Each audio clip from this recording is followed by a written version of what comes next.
Long before the pyramids pierced the Egyptian sky, or the first whispers of philosophy echoed through ancient Greece, a profound narrative began to unfold in the fertile plains and dense forests of what we now call India.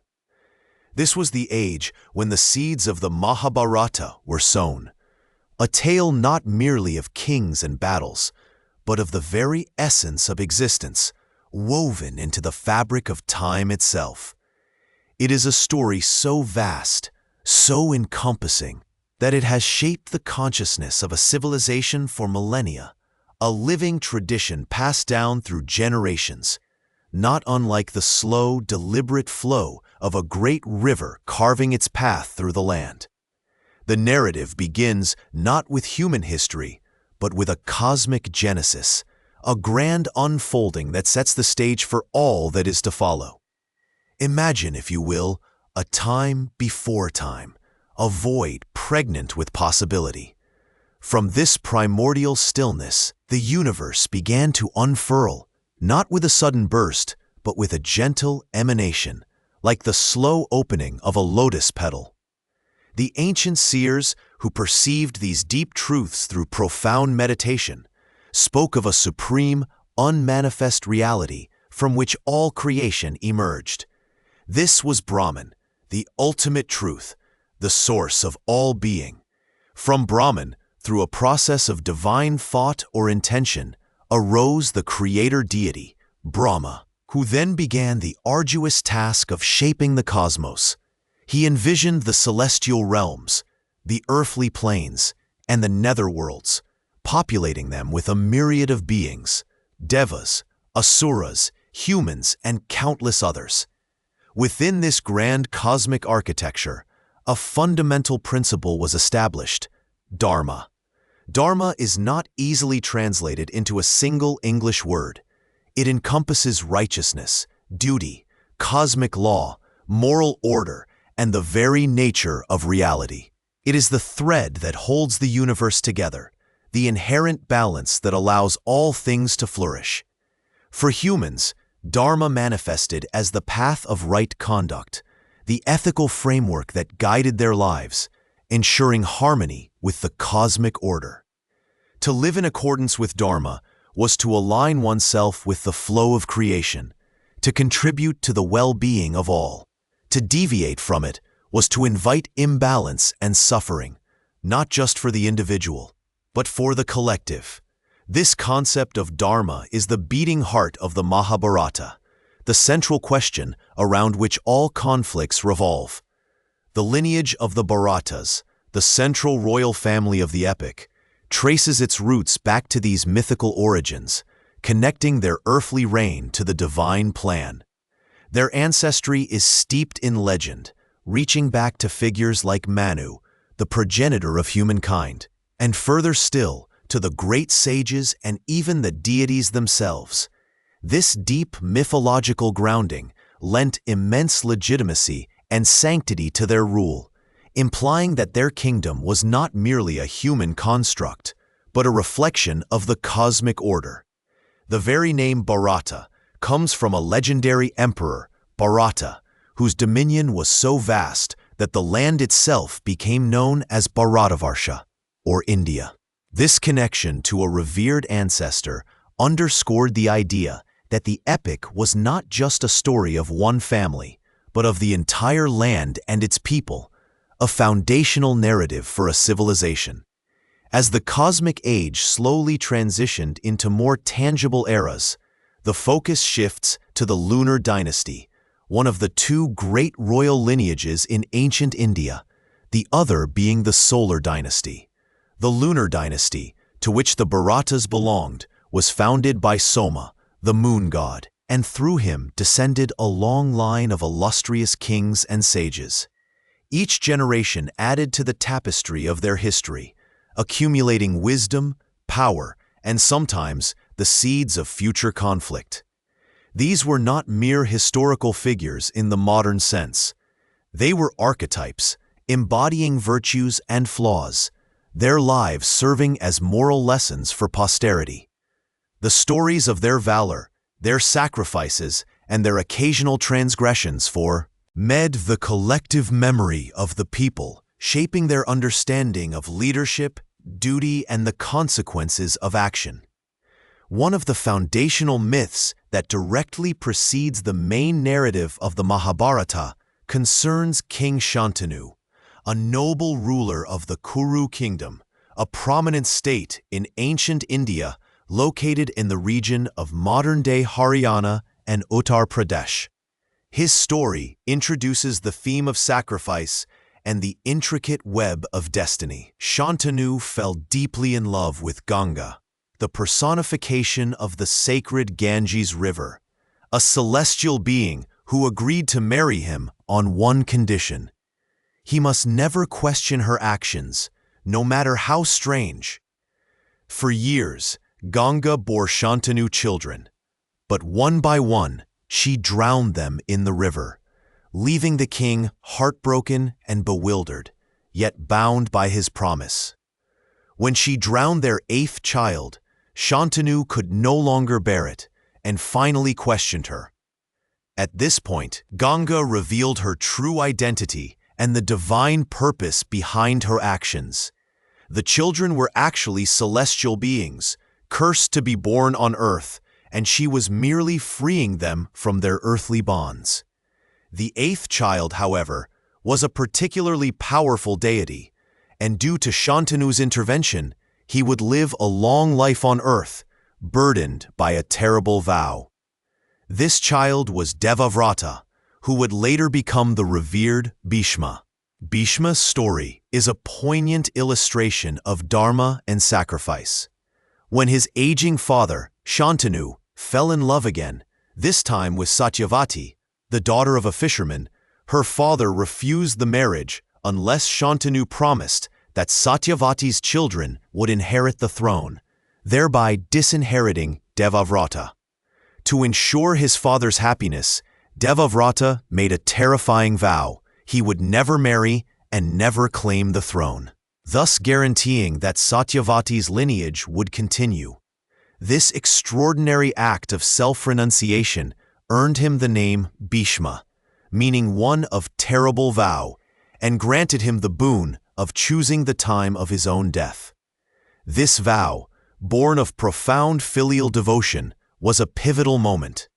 While noble in its intent, it inadvertently created a vacuum of power and a complex succession crisis that would plague the Kuru dynasty for generations, ultimately leading to the Great War.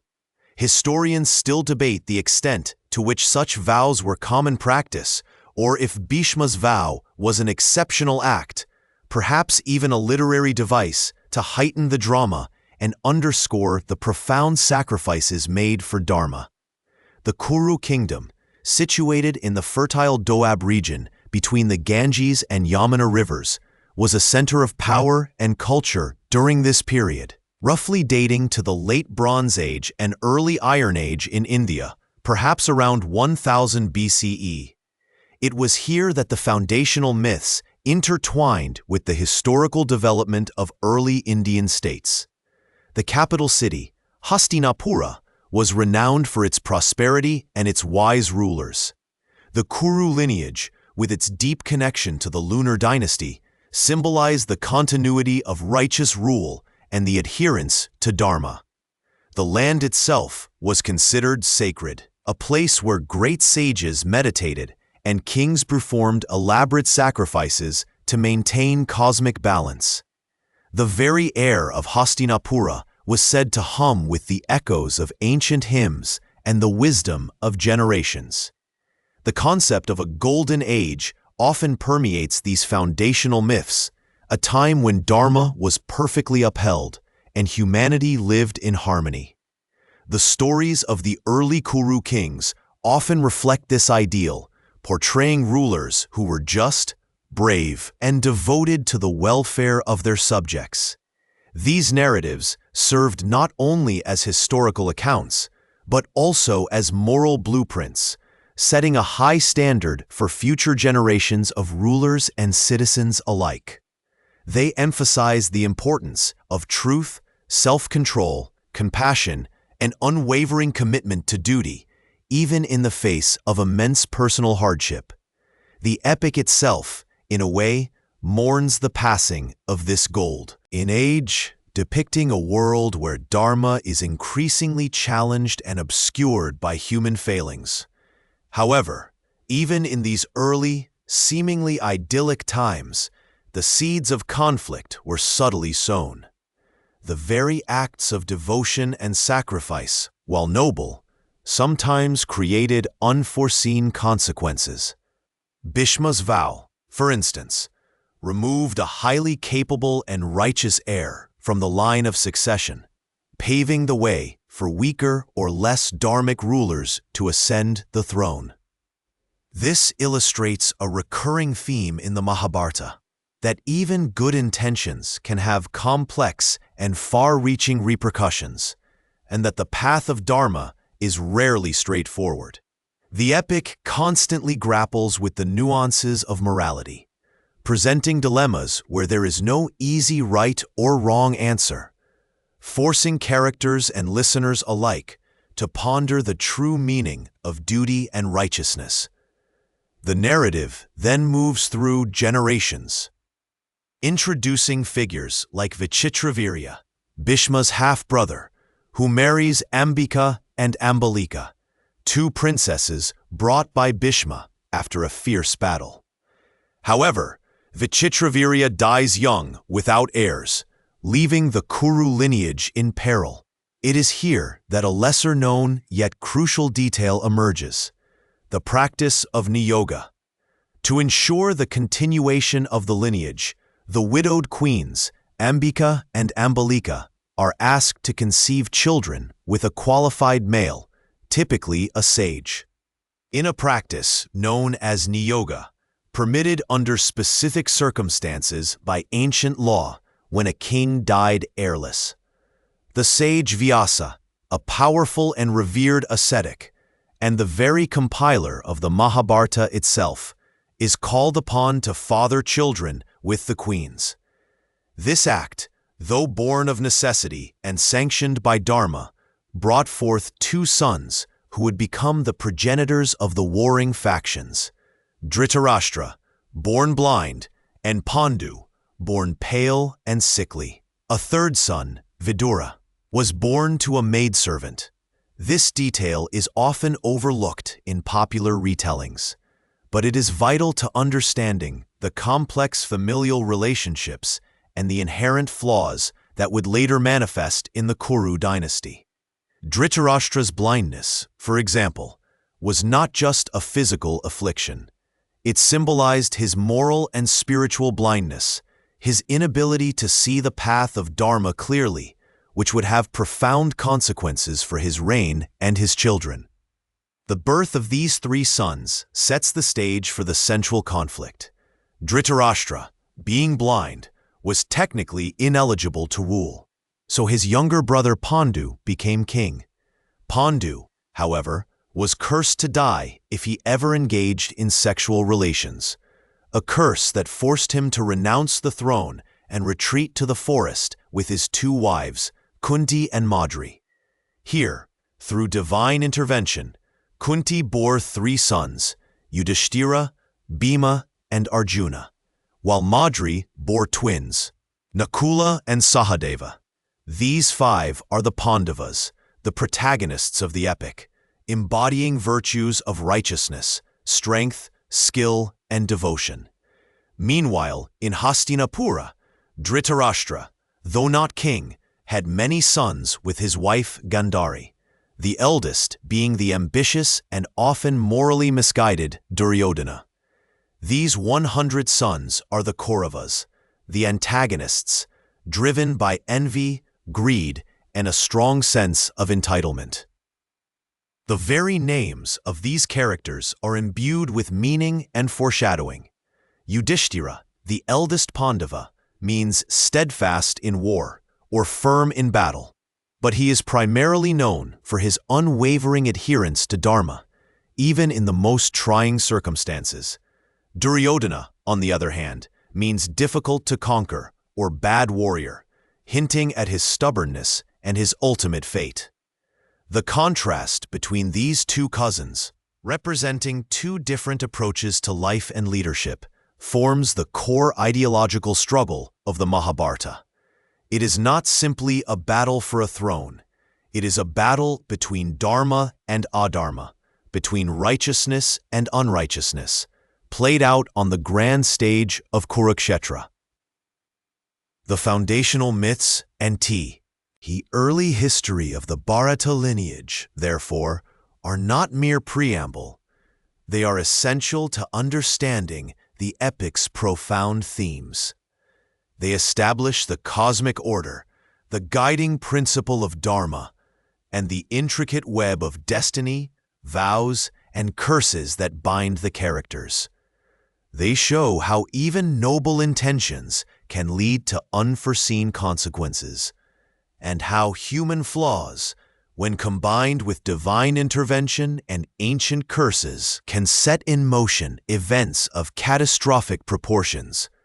The stage is meticulously set, the characters introduced with their inherent strengths and weaknesses, and the central conflict, rooted in questions of succession, duty, and morality, begins to simmer.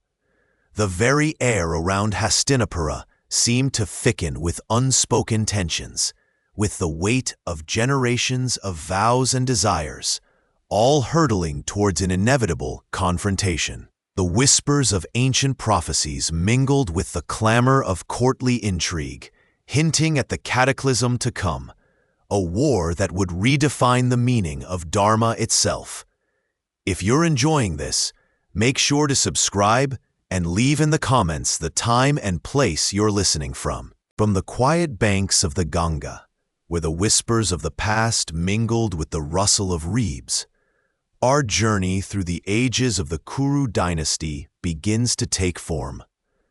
As the mists of time gently part, we find ourselves drawn to the figure of King Shantanu, a sovereign of great renown, whose reign marked a pivotal moment in the lineage of Hastinapura.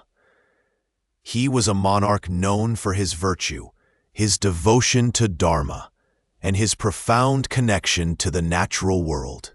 It was during one of his solitary wanderings along the river's edge, a place where the veil between worlds often thins, that he encountered a woman of ethereal beauty, her presence as luminous and serene as the river itself.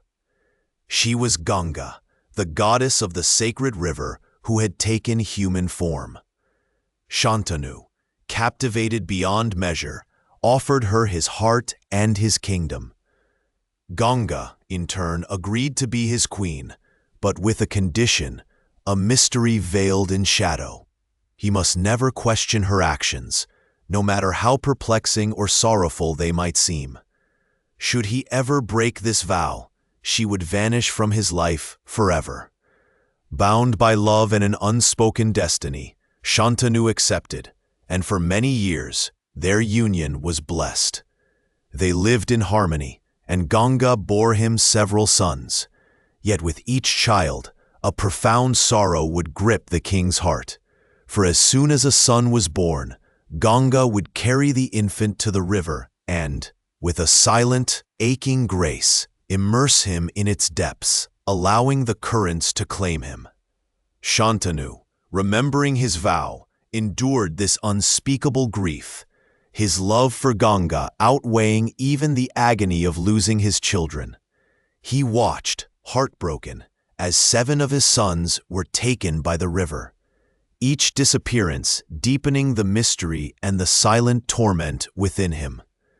The 8th son, however, awakened a different resolve.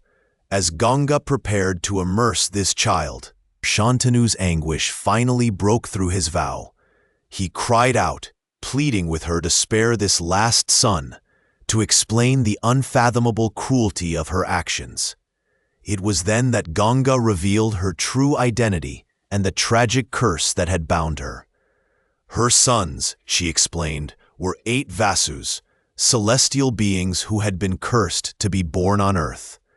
She, Ganga, was merely fulfilling her divine duty to release them from their earthly bonds.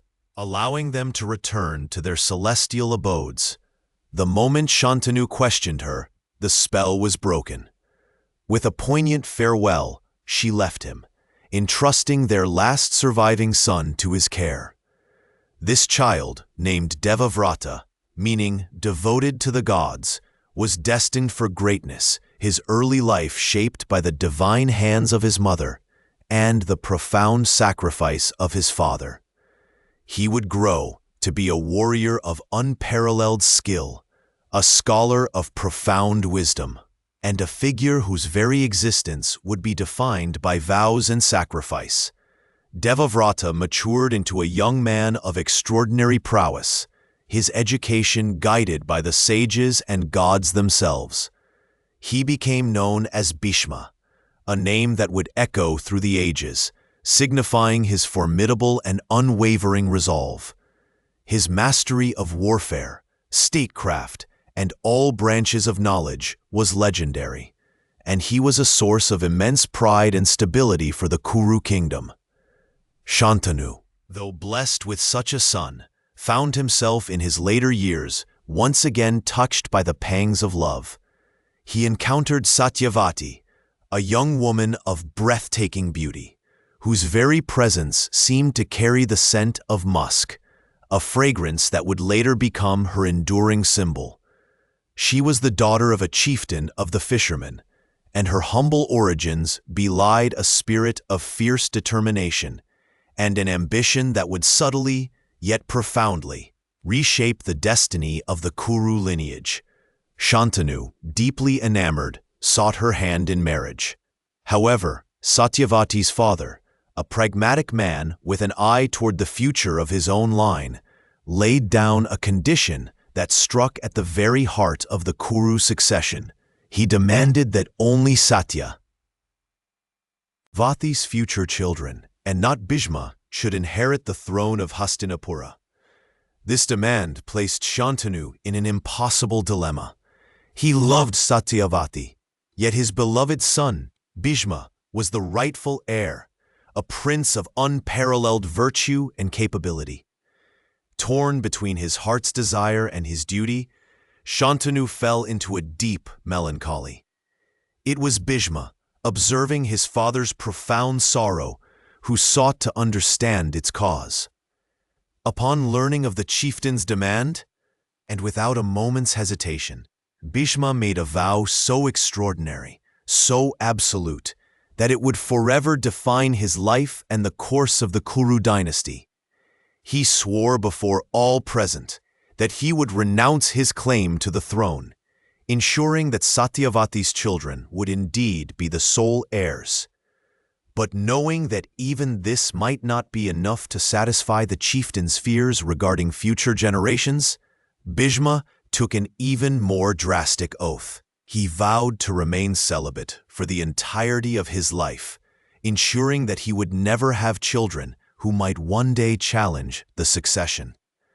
This terrible vow, this Bhishma Pratigya, or Bhishma's terrible oath, earned him his immortal name. It was an act of supreme self-sacrifice, a testament to his unwavering devotion to his father's happiness and the stability of the kingdom.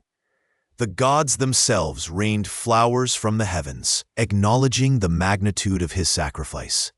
With Bhishma's vow, the path was cleared for Shantanu and Satyavati's marriage. Their union brought forth two sons, Chitrangada and Vichitravirya. Chitrangada, the elder, ascended the throne after Shantanu's passing, but his reign was tragically short-lived. He was slain in battle, leaving the young Vichitravirya as the sole remaining heir. However, Vichitravirya was still a child, too young to rule, and the kingdom once again faced a crisis of succession. It was Bhishma, the eternal protector of the Kuru line, who stepped forward to ensure the continuity of the dynasty. He assumed the regency, guiding the kingdom with his immense wisdom and strength. As Vichitravirya came of age, the urgent need for an heir became paramount. Bhishma, ever mindful of his duties, sought suitable brides for his half-brother. he learned of the three beautiful princesses of Kashi, Amba, Ambika, and Ambalika, whose Swayamvara, a ceremony where a princess chooses her husband, was to be held. In an audacious display of his warrior prowess, Bhishma stormed the Swayamvara, defeated all the assembled kings and princes, and carried away the three princesses by force, a practice known as a Rakshasa Vivaha, a form of marriage by capture, which was recognized in those ancient times, though often viewed as aggressive. His intention was noble, to secure the future of his lineage. However, a complication arose. Amba, the eldest princess, revealed to Bhishma that she had already given her heart to King Salva of Saubala and wished to marry him. Bhishma, respecting her feelings, sent her to Salva. But Salva, his pride wounded by Amba's capture by Bhishma, refused to accept her, believing her to be tainted by the abduction. Rejected by both Bhishma and Salva, Amba's heart filled with a burning desire for vengeance against Bhishma, the unwitting cause of her plight. She vowed to be the cause of his death, a vow that would weave itself through the fabric of future events, a thread of fate connecting her tragic story to the grand narrative of the Kurukshetra War. This unresolved conflict, this deep-seated grievance, is one of the many currents that shape the future. Historians still debate the precise ethical implications of Bhishma's actions at the Swayamvara. Was it an act of necessary strength to protect the Kuru line, or a demonstration of power that ultimately sowed seeds of future conflict? The text itself presents it as a conventional, albeit forceful, method of securing brides in that era, but the consequences for Amba are undeniably tragic. Meanwhile, Ambika and Alika were married to Vichitravirya, yet fate, or perhaps the subtle workings of karma, continued to challenge the Kuru line. Vichitravirya, though married, was a man of delicate health and, tragically, passed away without fathering any children, leaving the Kuru dynasty once again without a direct heir. The weight of succession fell heavily upon Bhishma. He, bound by his terrible vow of celibacy, could not father children himself. The future of the Kuru lineage, the very continuation of Shantanu's line, hung by a precarious thread.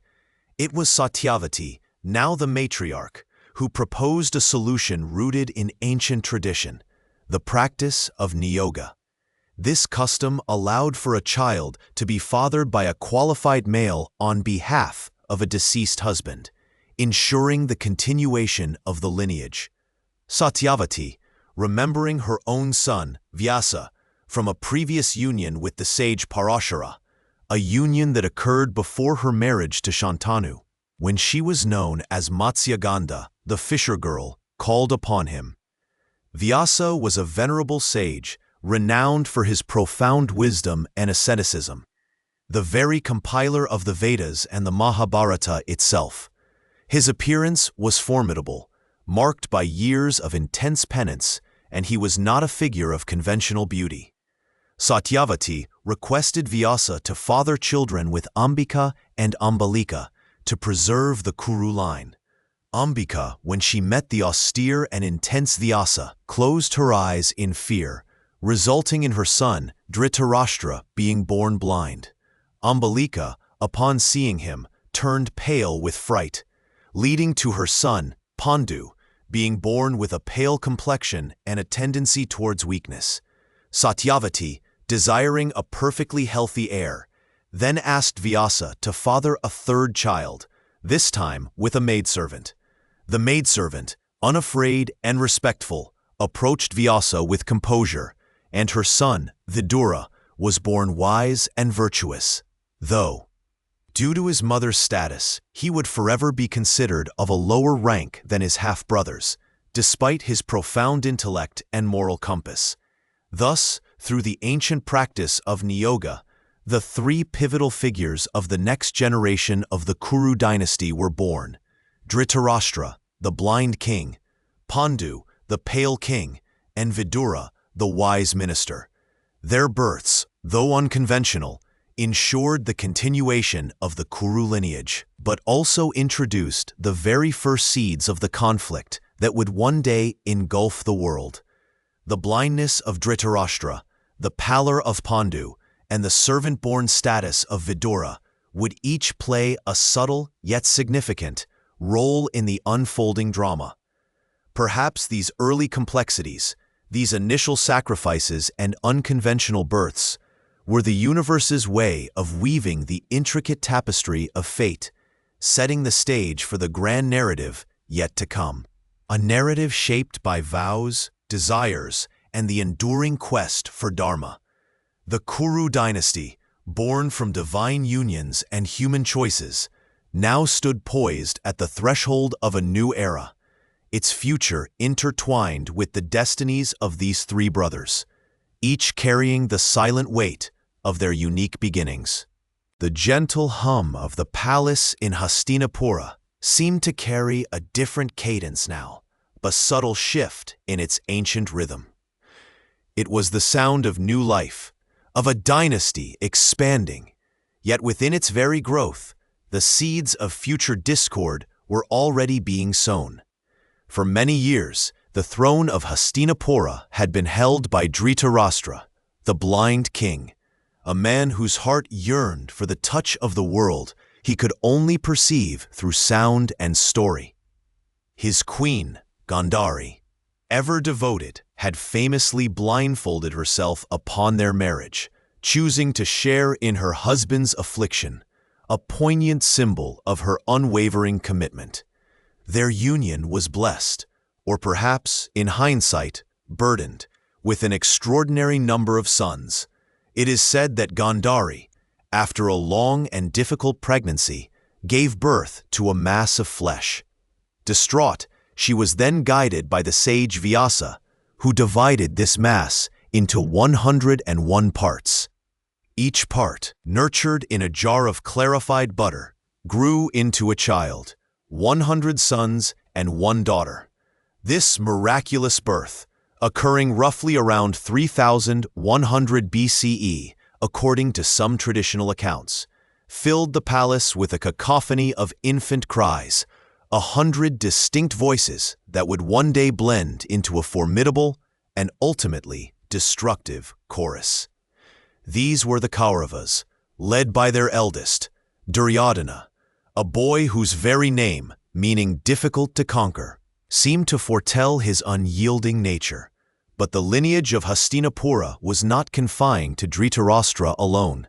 His younger brother, Pandu, though initially crowned king due to Dhritarashtra's blindness, had later retreated to the forest, cursed to die if he ever embraced a woman.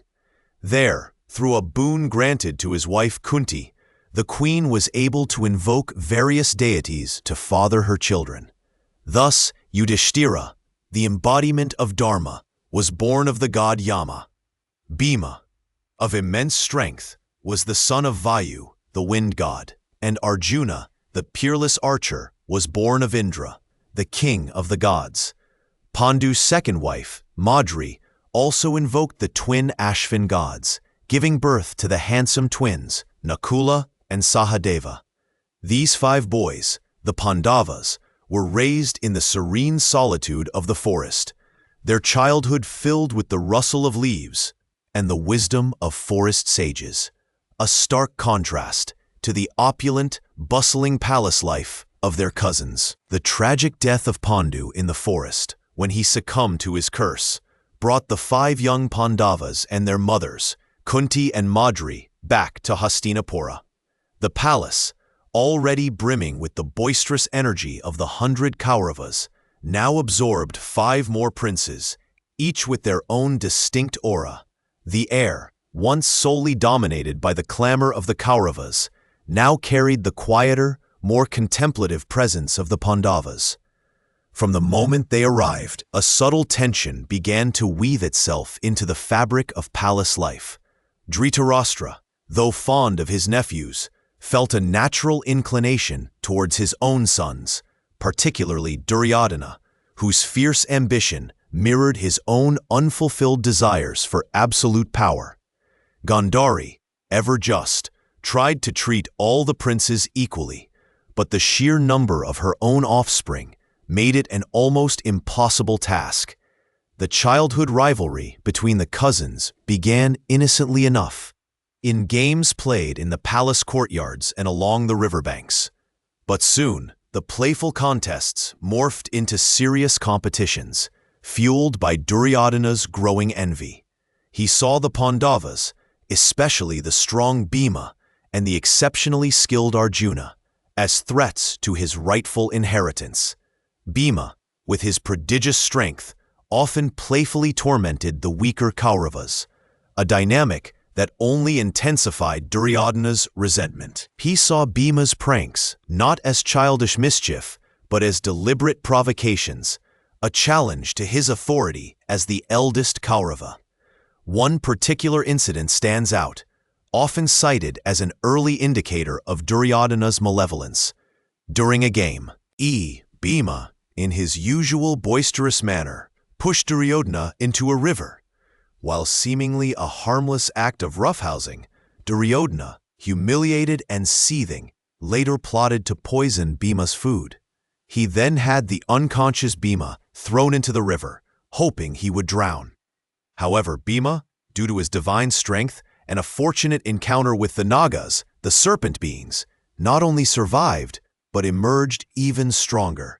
This event, though hushed up by the elders, cast a long-lasting, dark shadow over the burgeoning relationship between the cousins, revealing the depths of Duryodhana's animosity. As the princes grew, their education became paramount. They were tutored in the Vedas, in statecraft, and in the martial arts, the skills essential for future rulers. Their primary guru for warfare was the venerable Dronacharya, a master of archery and military strategy. Under his tutelage, the princes honed their skills, their individual talents blossoming. Arjuna, in particular, displayed an unparalleled aptitude for archery, his focus and precision unmatched. He could shoot an arrow through a tiny target in the dark, a feat that astounded his peers and deeply troubled Duryodhana. Dronacharya, recognizing Arjuna's extraordinary talent, made a promise to him that he would make Arjuna the greatest archer in the world. This promise, while a source of immense pride for Arjuna, further fueled Duryodhana's jealousy. He saw Arjuna's growing prowess as a direct challenge to his own future claim to the throne, believing that a king should be supreme in all aspects, including military might. The education of the princes also included the art of the mace, where Bhima and Duryodhana proved to be equally formidable. Their mace fights were legendary, shaking the very ground of the training arena, each blow echoing with the force of their burgeoning rivalry. While Bhima fought with a joyous, almost playful ferocity, Duryodhana's every swing was imbued with a grim determination, a desire to dominate and crush his opponent. The constant comparison, the whispers of the courtiers, and the undeniable talents of the Pandavas became a constant irritant to Duryodhana. He felt that his birthright was being overshadowed, his future undermined by the very presence of his cousins. He often complained to his father, Dhritarashtra, about the perceived favoritism towards the Pandavas, subtly manipulating the blind king's love for his son.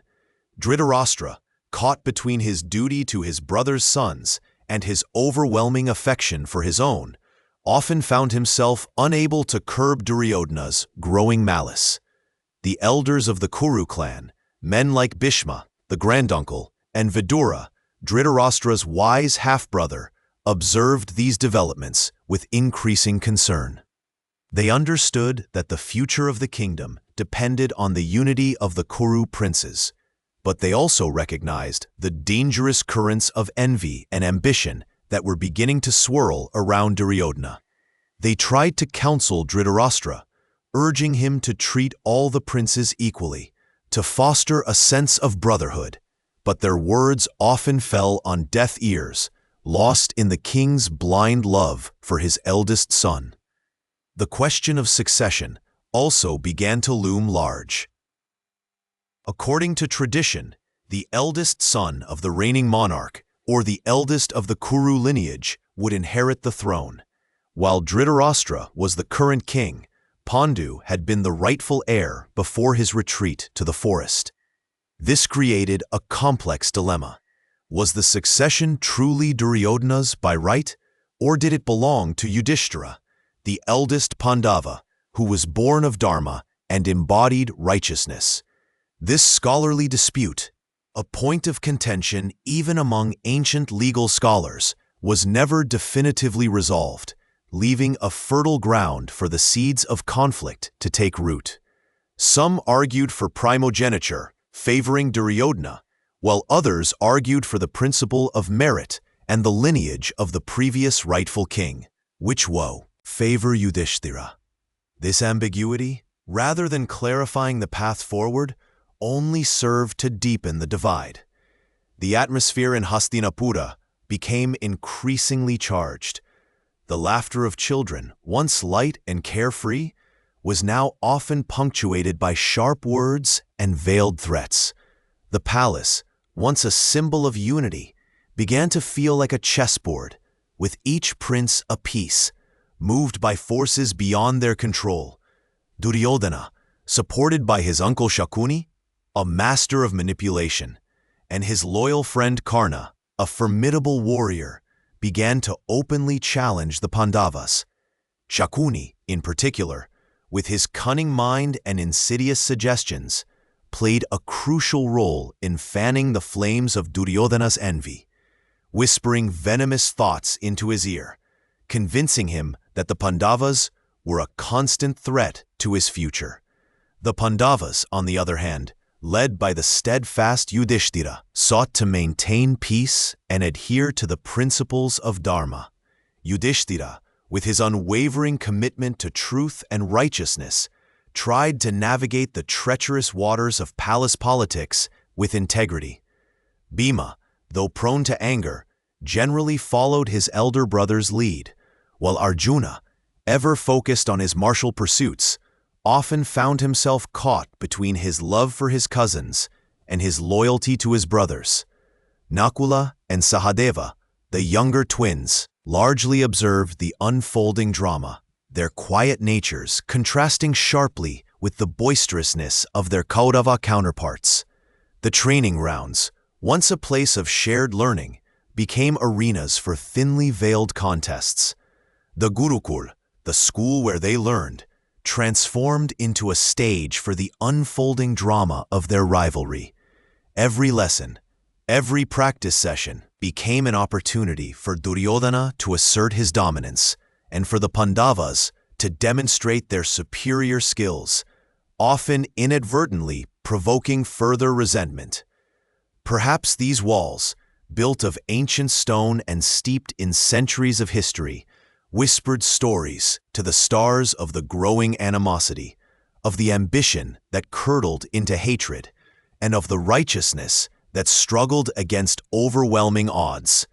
The very foundations of the Kuru dynasty, once so strong, were beginning to crack under the weight of this internal conflict. The laughter of children, once a balm, had become a prelude to a storm. The palace, once a sanctuary, was slowly transforming into a crucible where the fate of an entire civilization would be forged in the fires of envy and ambition. The stage was being set, not for a grand celebration of unity, but for a devastating conflict that would reshape the very understanding of Dharma and duty in the ancient world. The dice had spun their final, devastating truth, and with it, the world of the Pandavas, once vibrant with royal splendor, shattered into a million pieces. A hush, thick with shame and disbelief, fell over the grand assembly hall as the terms of the wager were declared. 13 years of exile, 12 in the wilderness, and the 13th to be spent in disguise, unseen by human eyes. If discovered during that final year, the entire ordeal would begin anew. It was a sentence designed not merely to banish, but to break. As the Pandavas prepared to leave, a wave of profound sorrow washed over the people of Hastinapura. The sun seemed to dim, casting long, mournful shadows across the city. Yudhisthira, ever the embodiment of Dharma, though heartbroken by his folly, accepted the verdict with a quiet dignity that only deepened the public's anguish. Bhima's mighty fists clenched, trembling with suppressed rage, while Arjuna's noble brow furrowed in despair. The twins, Nakula and Sahadeva, stood stoic, their youthful faces etched with a premature sorrow. But it was Draupadi, the fire-born queen, who bore the deepest scars of that day. The humiliation she had suffered, the public disrobing, the cruel taunts, these were wounds that no passage of time could truly heal. As she walked, her unbound hair, a symbol of her vow to tie it only after she had washed it in the blood of those who had wronged her. The very air round her seemed to crackle with an unspoken fury. Her pain, more than any other factor, would become the unyielding catalyst for the war to come. Their journey began, a procession not of triumph, but of profound loss. They left behind the gilded palaces, the bustling markets, the familiar comforts of their royal lives, trading them for the untamed embrace of the forest. The initial days were a stark contrast to their previous existence. The soft silks were replaced by rough bark and animal skins, the rich feasts by foraged roots and berries. Yet even in this desolation, the Pandavas found solace in their unwavering bond and their shared purpose, to endure. Their first significant halt was in the Kamyaka forest, a dense, ancient wood teeming with life, yet far removed from the clamor of human habitation. Here, they built humble hermitages, their hands, once accustomed to wielding weapons and scepters, now learning the rhythms of the wild. It was a period of introspection, of shedding the superficial layers of royalty and reconnecting with the fundamental truths of existence. During these years, their fame, ironically, grew even in exile. Sages and ascetics, drawn by the Pandavas' virtue and the injustice of their plight, sought them out. These wise men shared their knowledge, offering spiritual guidance and tales of ancient heroes, reminding the Pandavas that even in adversity, Dharma prevailed. One such encounter was with the sage Markandeya, who recounted the story of Rama and Sita, a tale of similar exile and ultimate triumph, offering a glimmer of hope in their own dark hour. The forest was not merely a place of hardship, it became a crucible for their growth. Each brother, in his own way, underwent a profound transformation. Yudhisthira, already renowned for his righteousness, deepened his understanding of Dharma, learning to see its subtle nuances even in the most challenging circumstances. Bhima, though still prone to fits of rage, channeled his immense strength into protecting his family, becoming their unwavering shield against the perils of the wild. Arjuna, however, felt a profound emptiness. He was a warrior, a master archer, yet in exile his skills seemed to lie dormant. A deep longing for the divine weapons that would be necessary to reclaim their kingdom gnawed at him. It was then that the sage Vyasa, their grandfather and the compiler of the Vedas, advised him to undertake a rigorous penance to gain the blessings of Lord Shiva. Arjuna embarked on a solitary journey to the Himalayas, a land of Tauri, peaks and icy winds where the very air seemed to hum with spiritual energy. His penance was arduous, pushing his body and mind to their absolute limits. He stood on one leg for months, enduring the biting cold and the scorching sun, his mind focused solely on Shiva. The gods, observing his unwavering devotion, were impressed.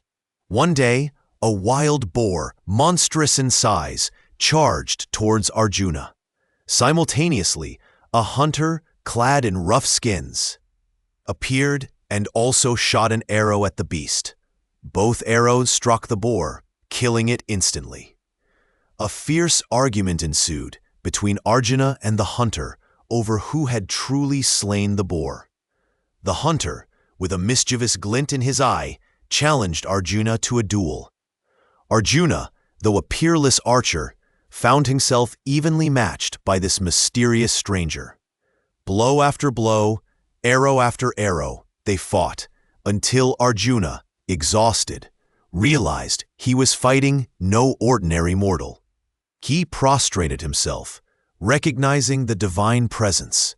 The hunter then revealed himself to be Lord Shiva, pleased with Arjuna's valor and devotion. Shiva bestowed upon Arjuna the powerful Pasupastra, a celestial weapon of unimaginable destructive power, capable of destroying entire armies. This was not the only divine encounter. Indra, Arjuna's celestial father, also appeared, taking Arjuna to his heavenly abode, Amaravati. There, Arjuna spent 5 years, learning divine warfare, honing his skills, and acquiring other celestial weapons from the gods. He even learned the art of dance and music from the Gandharvas, skills that would prove unexpectedly useful during their year of disguise. While Arjuna was away, the other Pandavas continued their exile, moving from forest to forest, always mindful of the 13th year that loomed ahead. They encountered various sages, demons, and celestial beings, each encounter adding to their wisdom and resilience. One notable incident involved Bhima and the demon Hidimba. Hidimba, a cannibalistic demon, planned to devour Bhima, but Bhima, with his immense strength, slew him. From this union, born of unusual circumstances, came Ghatotkacha, a powerful half-demon son who would play a crucial role in the future war. Another profound lesson came during their stay in the Dvaita forest. One day, a deer, carrying the fire stick of a Brahmin sage on its antlers, fled into the forest. The sage, unable to light his sacrificial fire, sought the Pandavas' help. The Pandavas pursued the deer, but grew weary and thirsty. Yudhisthira sent Nakula to find water. Nakula found a beautiful lake, but as he approached, a voice warned him not to drink until he answered its questions. Overcome by thirst, Nakula drank and immediately fell dead. One by one, Sahadeva, Arjuna, and Bhima followed, meeting the same fate. Finally, Yudhisthira arrived at the lake, finding his brothers lifeless. The mysterious voice, belonging to a Yaksha, the lord of the lake, challenged him. The Yaksha posed a series of profound philosophical questions, testing Yudhisthira's wisdom, knowledge of Dharma, and moral fortitude. Yudhisthira answered each question with remarkable insight and precision. When asked what was the most wonderful thing in the world, Yudhisthira replied, "Day after day. Countless creatures are going to the abode of Yama, death, yet those who remain wish to live forever. What can be more wonderful than this?" This answer, among others, deeply impressed the Yaksha, who revealed himself to be Dharma, Yudhisthira's own divine father, testing his son. Pleased with Yudhisthira's answers, Dharma offered to revive one of his brothers. Yudhisthira, without hesitation, chose Nakula, explaining that he wished for both of his mother's sons, Kunti and Madri, to be alive, ensuring fairness and balance. Dharma, deeply moved by this selfless act, revived all 4 brothers. This episode, known as the Yaksha Prashna, stands as a testament to Yudhisthira's unwavering commitment to Dharma and his profound wisdom, even in the face of immense personal loss. The forest years were also a time of constant vigilance. Duryodhana, consumed by his hatred and paranoia, sent spies to track the Pandavas, hoping to discover their whereabouts during the 13th year of disguise. The Pandavas, however, were always one step ahead, guided by their own intelligence and the warnings of benevolent sages. As the 12th year drew to a close, the weight of the 13th year, the year of incognito, pressed heavily upon them. They had endured the hardships of the forest, acquired divine weapons, and deepened their spiritual understanding. But the challenge of remaining hidden in plain sight, of living among people without revealing their true identities, was perhaps the most daunting of all. Historians still debate the precise routes the Pandavas took during their exile, with some suggesting they crisscrossed the entire subcontinent, while others believe their movements were more localized within specific forest regions. The exact locations of some of their hermitages remain a subject of archaeological speculation, with many sites across India claiming connections to their journey. The choice of their hiding place was crucial. After much deliberation and consultation with sages, they decided upon the Matsya kingdom, ruled by King Virata. It was a prosperous kingdom, known for its peaceful nature, and a king who was known to be just.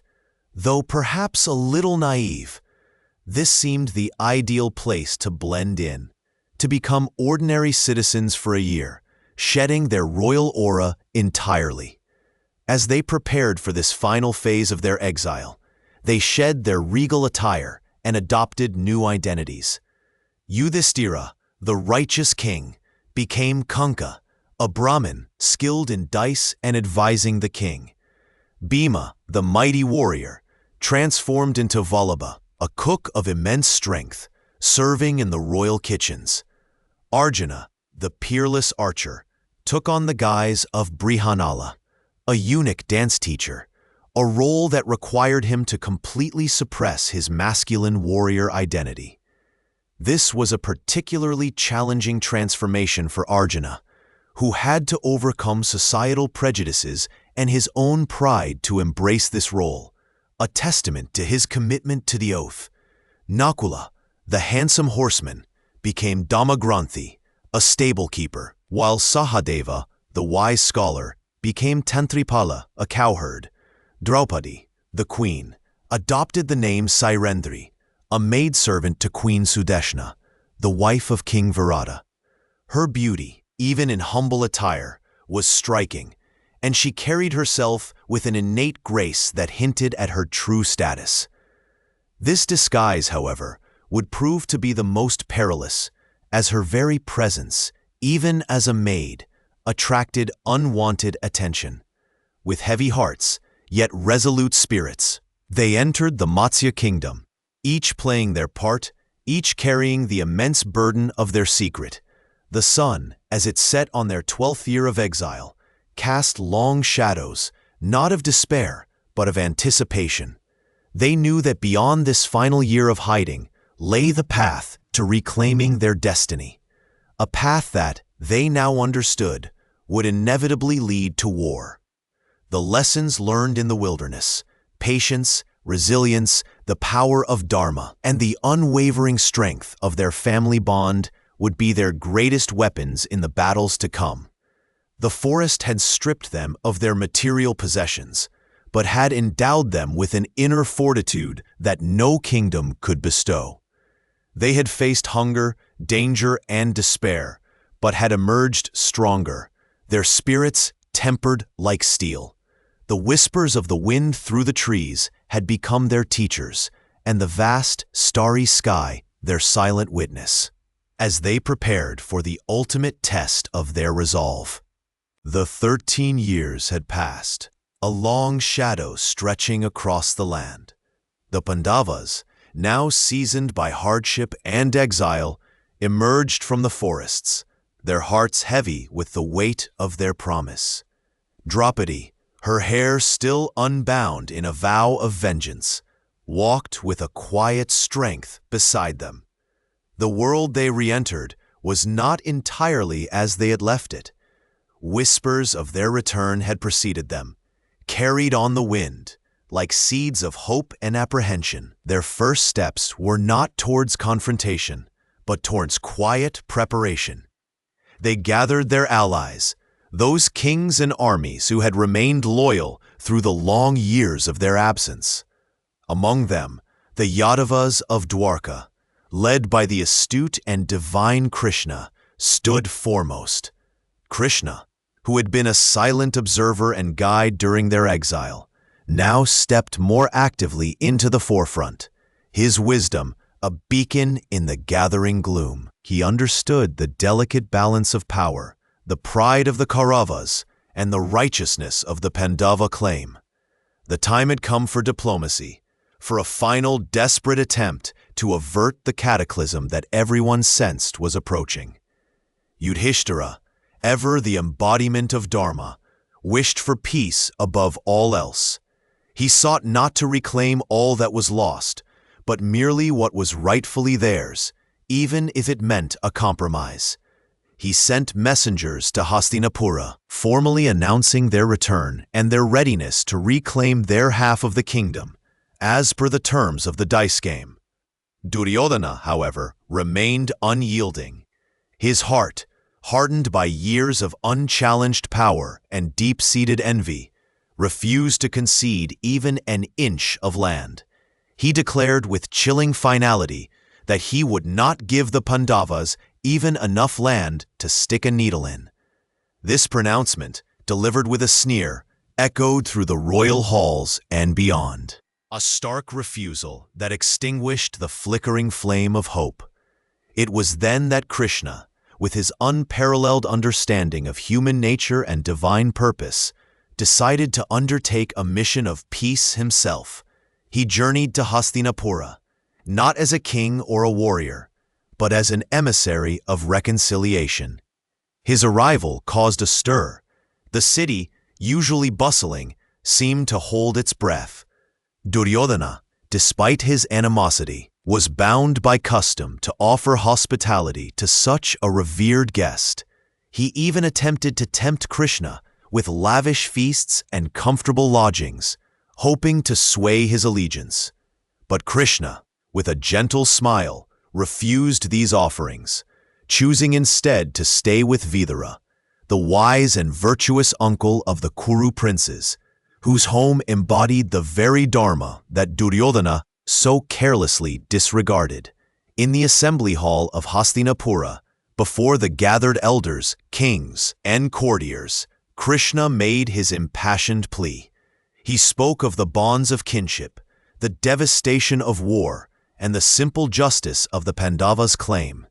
He reminded Dhritarashtra of his duty as a king, of the welfare of his subjects, and of the inevitable suffering that would befall all if war erupted. He proposed a compromise. Let the Pandavas have 5 villages, Indraprastha, Paniprastha, Tilprastha, Sonprastha, and one more, just enough for them to live in peace and dignity. This was a modest request, a fraction of what was owed, yet it was a profound test of Duryodhana's character. The atmosphere in the hall was thick with tension. Bhishma, Drona, and Vidura, the wise elders, supported Krishna's plea, their voices resonating with the weight of experience and foresight. Even Dhritarashtra, for a fleeting moment, seemed swayed, his blind eyes perhaps seeing the shadows of the future. But Duryodhana, fueled by pride and the counsel of his wicked uncle Shakuni and his loyal companion Karna, remained defiant. He stood firm, his jaw set, his eyes burning with an unholy fire. He openly insulted Krishna, even attempting to seize him, an act of sacrilege that shocked even some of his own allies. Historians still debate the precise moment when the die was truly cast. Was it Duryodhana's refusal of the 5 villages, or his attempted arrest of Krishna? Perhaps it was a gradual hardening of hearts on both sides, an accumulation of slights and injustices that made peace impossible. Some scholars argue that Duryodhana's pride was so deeply ingrained, so inextricably linked to his identity, that any compromise would have felt like a surrender of his very being.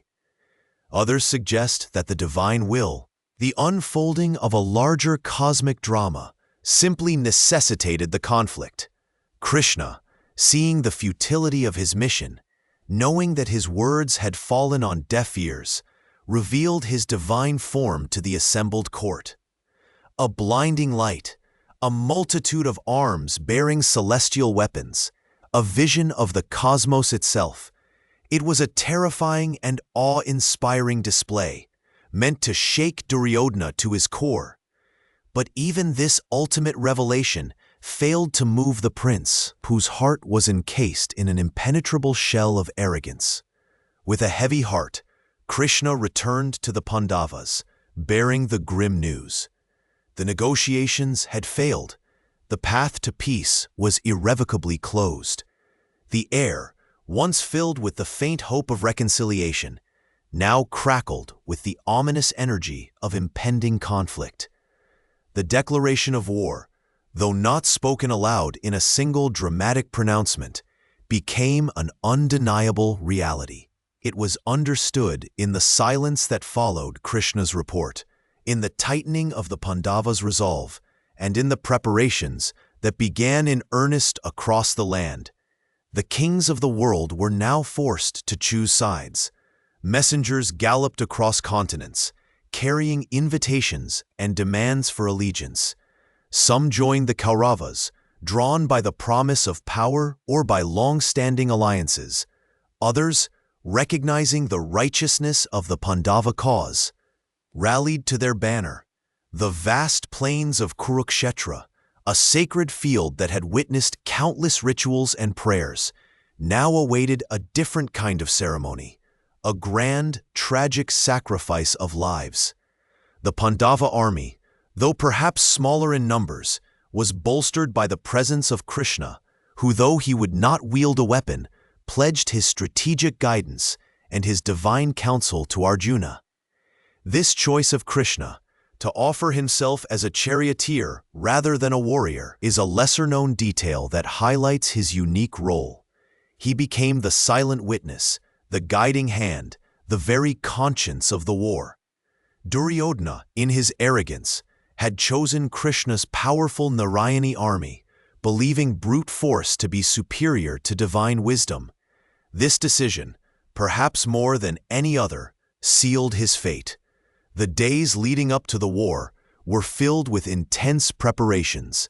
Weapons were sharpened, chariots assembled, and strategies meticulously planned. The sounds of hammering and marching replaced the gentle rustle of leaves. The sky, once a soft blue, seemed to gather clouds, mirroring the gathering storm in the hearts of men. Families said their goodbyes, knowing that many would not return. The air grew heavy with a sense of inevitability, a profound sadness for the loss that was yet to come. Perhaps these winds whispered the names of the fallen to the stars even before the first arrow flew, carrying the weight of human ambition and sorrow across the vast, indifferent cosmos.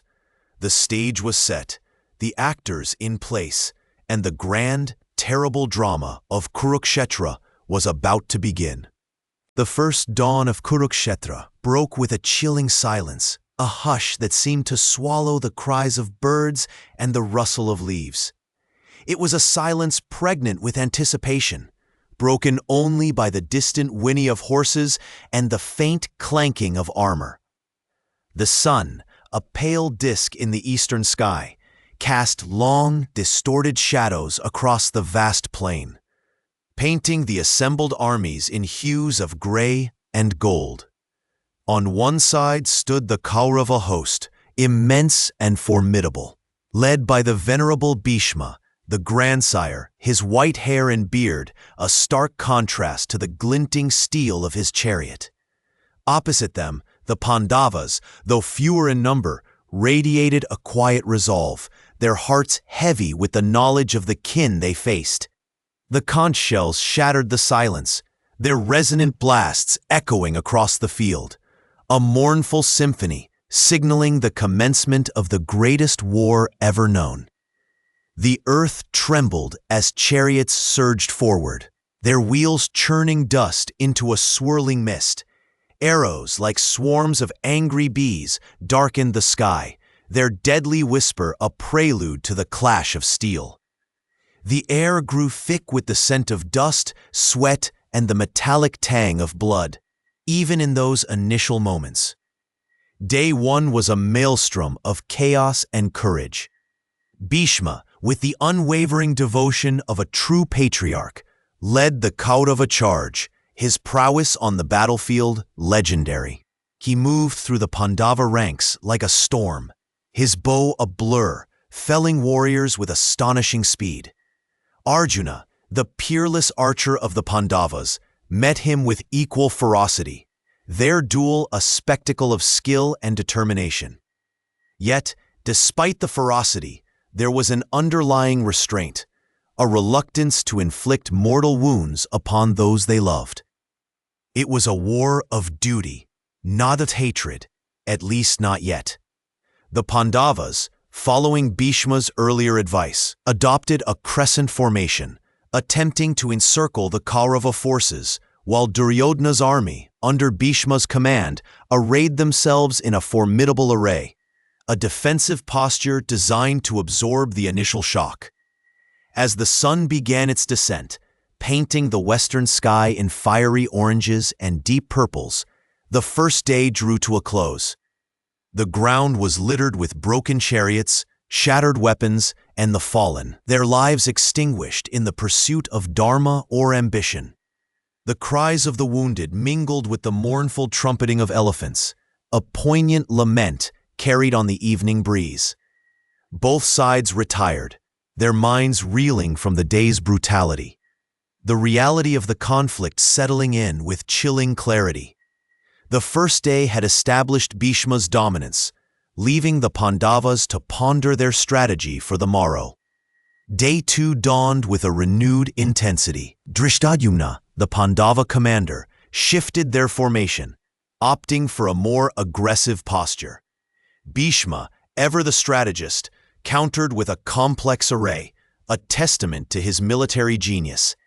It was on this day that Bhishma's ferocity reached new heights. He seemed invincible, his arrows finding their marks with unerring precision.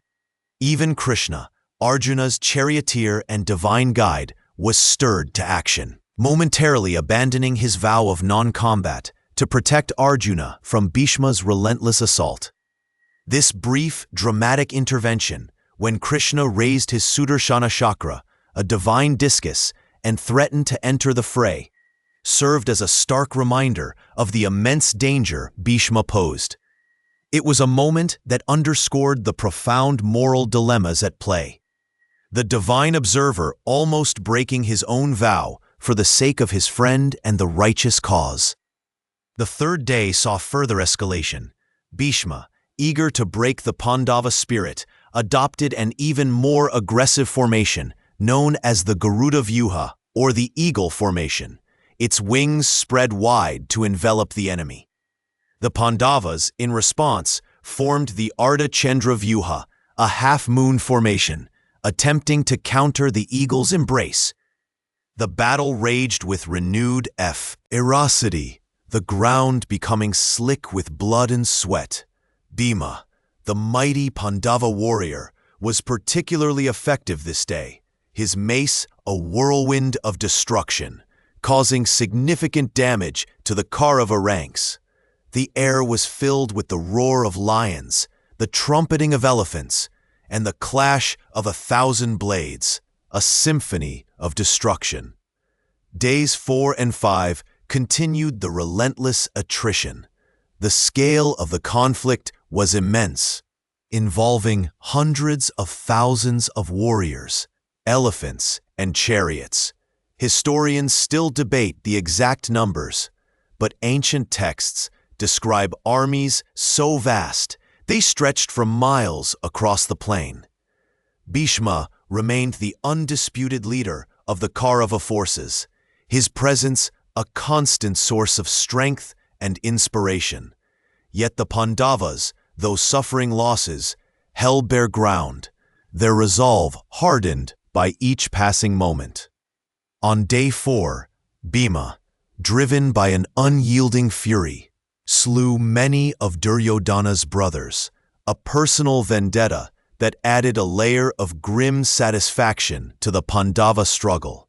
This was a war where family fought family, and the personal stakes were agonizingly high.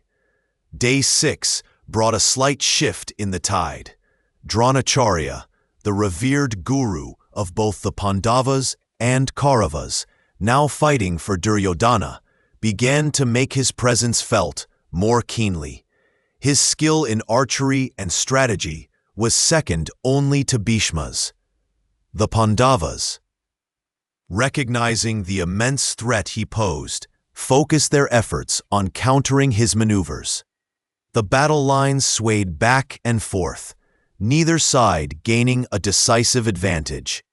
The dust, churned by countless feet and hooves, hung heavy in the air, obscuring the sun and casting a perpetual twilight over the battlefield.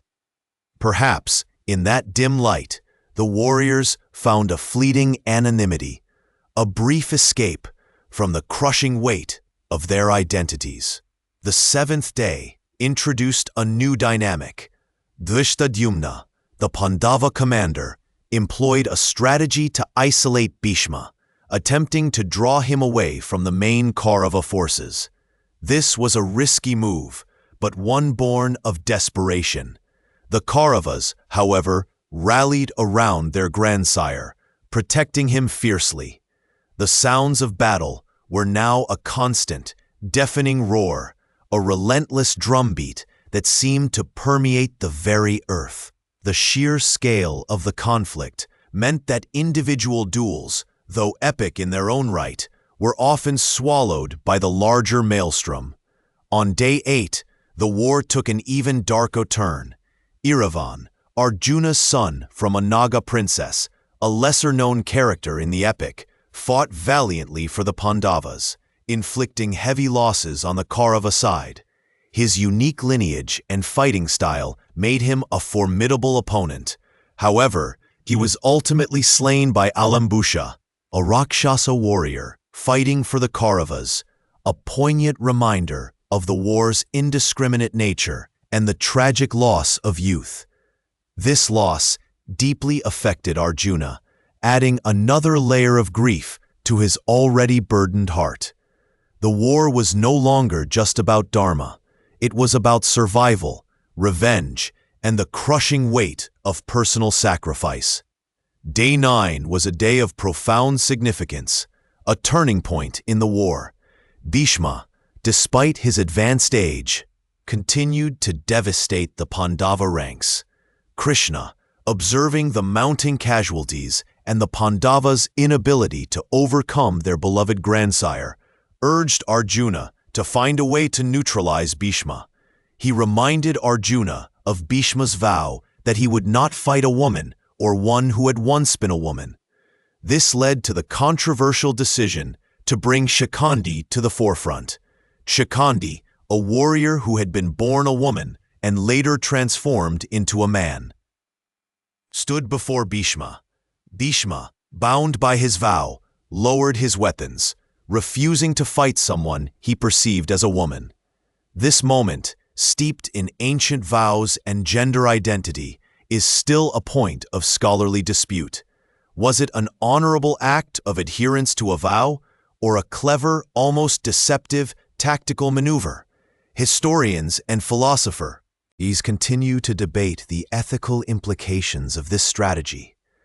With Bhishma disarmed and vulnerable, Arjuna, though deeply pained by the act, unleashed a volley of arrows. The arrows, countless in number, pierced Bhishma's body, pinning him to the ground. He did not fall, however, but remained suspended above the earth, impaled on a bed of arrows, a living testament to his unwavering commitment to his vows and his profound spiritual power. He lay there, not dead, but in a state of suspended animation, awaiting the auspicious time of Uttarayana, the sun's northward journey, to leave his mortal coil. His fall, or rather his self-chosen suspension, sent a ripple of shock and despair through the Kaurava ranks. The sun, as if in mourning, seemed to dim, casting long, mournful shadows across the battlefield. The greatest warrior of the age, the patriarch who had witnessed generations rise and fall, was finally removed from the battlefield, not by defeat, but by his own unwavering adherence to a vow. The 10th day dawned with a palpable shift in the atmosphere. The Kaurava army, bereft of Bhishma's guiding presence, felt a profound sense of loss and disarray. Dronacharya, now appointed the supreme commander, stepped into the void, but the morale of the army had been shaken to its core. The Pandavas, while grieving for their grandsire, felt a renewed sense of purpose, knowing that a major obstacle had been overcome. The battles on this day were fierce, but the psychological advantage had clearly shifted. The war had entered a new, even more brutal phase, with the restraints of reverence for Bhishma now removed.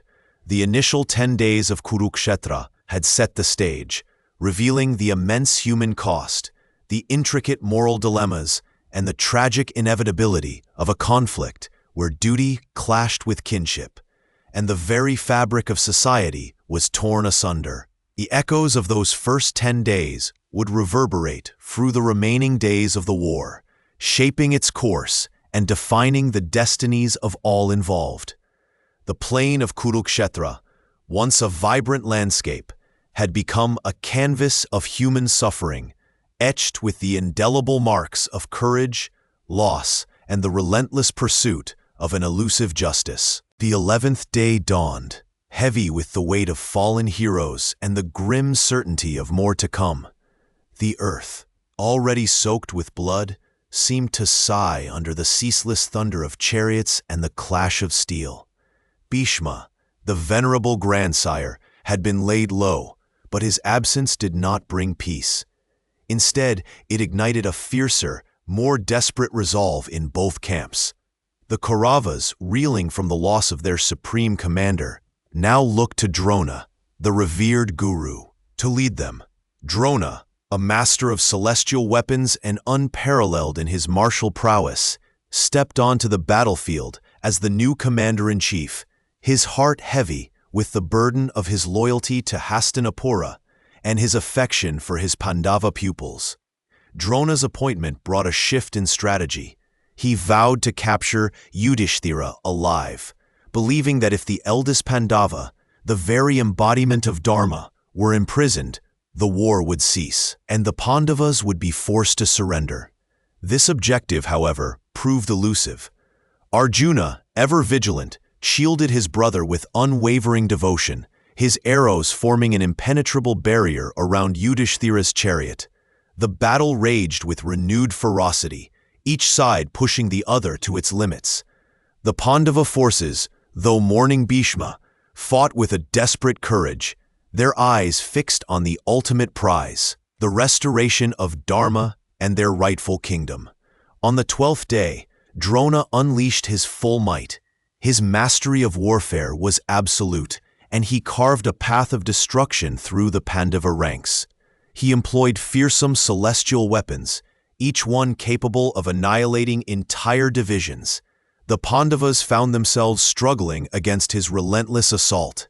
Yet even as Drona fought with devastating effectiveness, a profound sadness seemed to cling to him. He was a teacher, forced to fight against his beloved students, and this internal conflict perhaps dulled the edge of his ferocity, preventing him from delivering a decisive blow.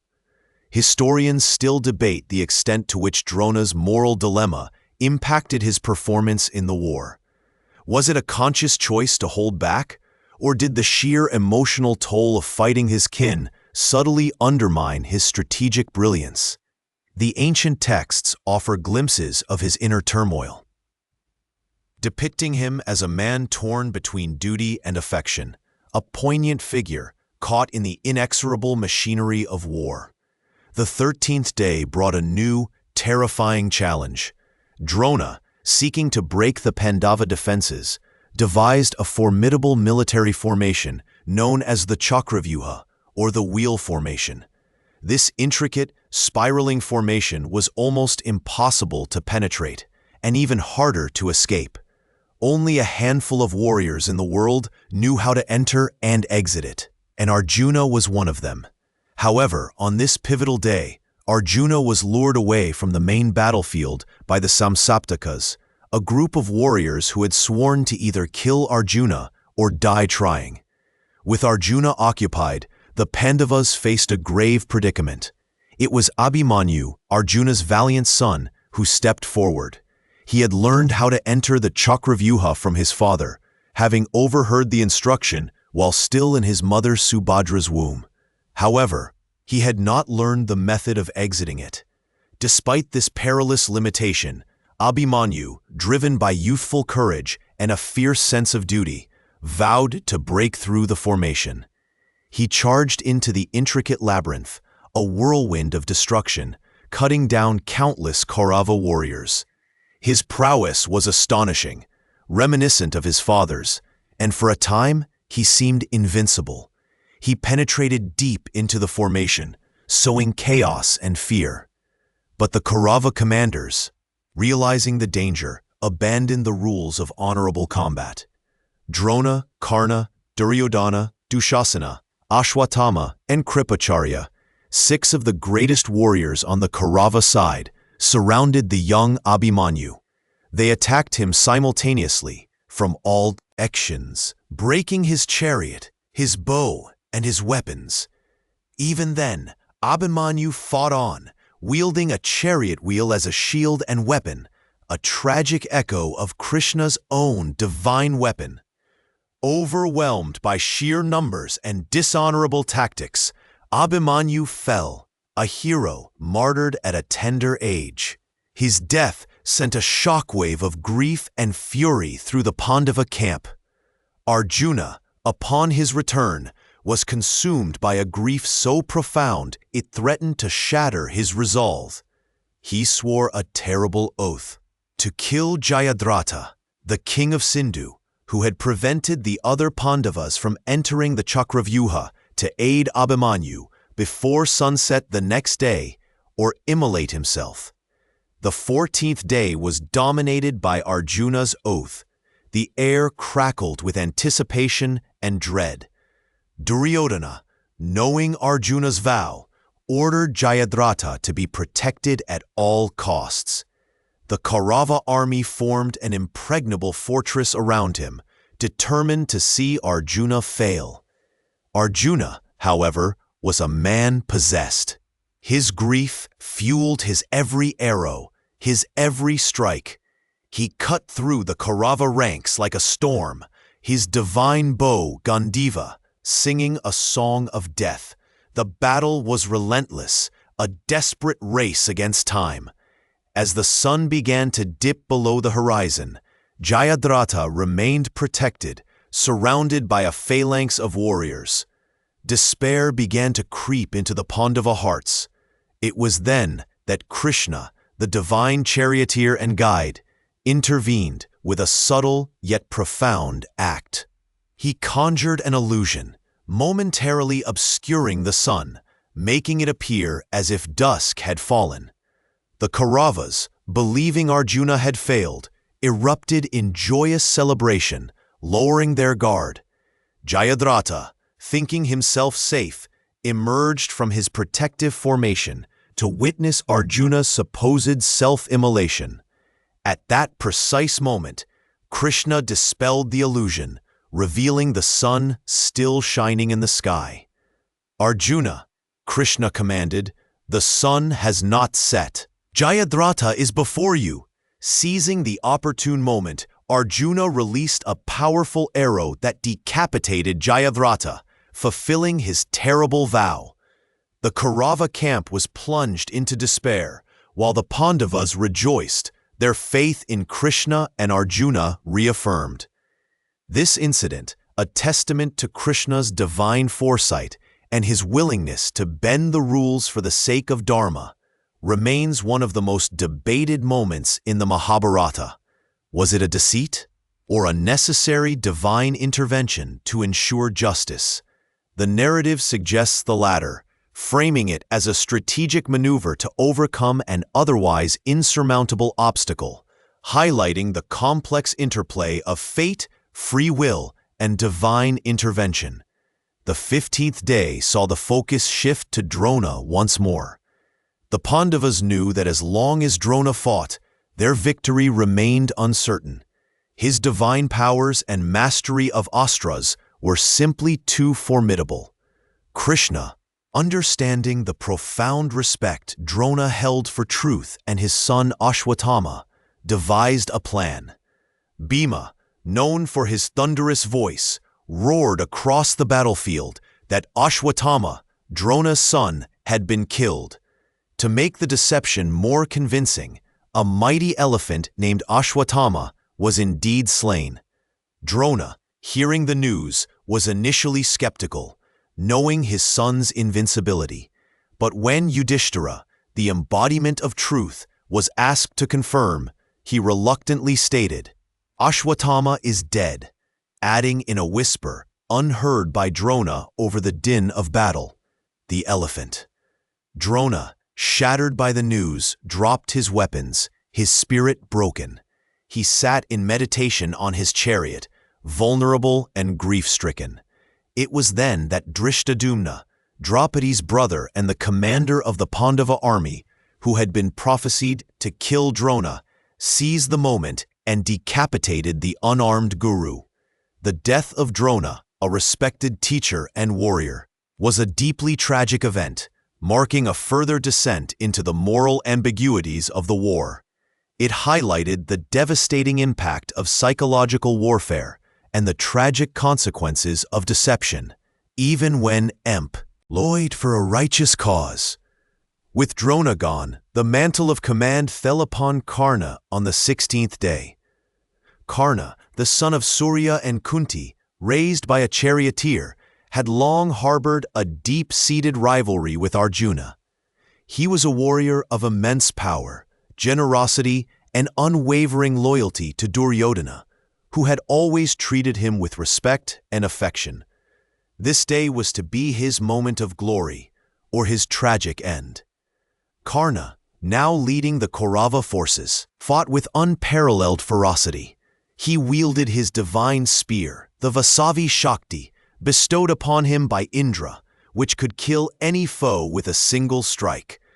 However, he had already used it against Ghatotkacha, Bhima's powerful demon son, in a desperate night battle on the 14th day, saving the Kaurava army, but depleting his ultimate weapon. The duel between Karna and Arjuna was inevitable, a clash prophesied since their youth. The air crackled with their rivalry. Their destinies intertwined. Karna, despite his formidable skills, was plagued by a curse from a Brahmin and a prior curse from his guru Parashurama, which stated that he would forget his most important mantras when he needed them most. As he fought Arjuna, his chariot wheel became stuck in the mud, a cruel twist of fate. He appealed to Arjuna for a moment of respite, citing the rules of honorable warfare. But Krishna, remembering Karna's past transgressions and his role in the humiliation of Draupadi, urged Arjuna to strike. "Karna has never followed the rules of Dharma," Krishna declared.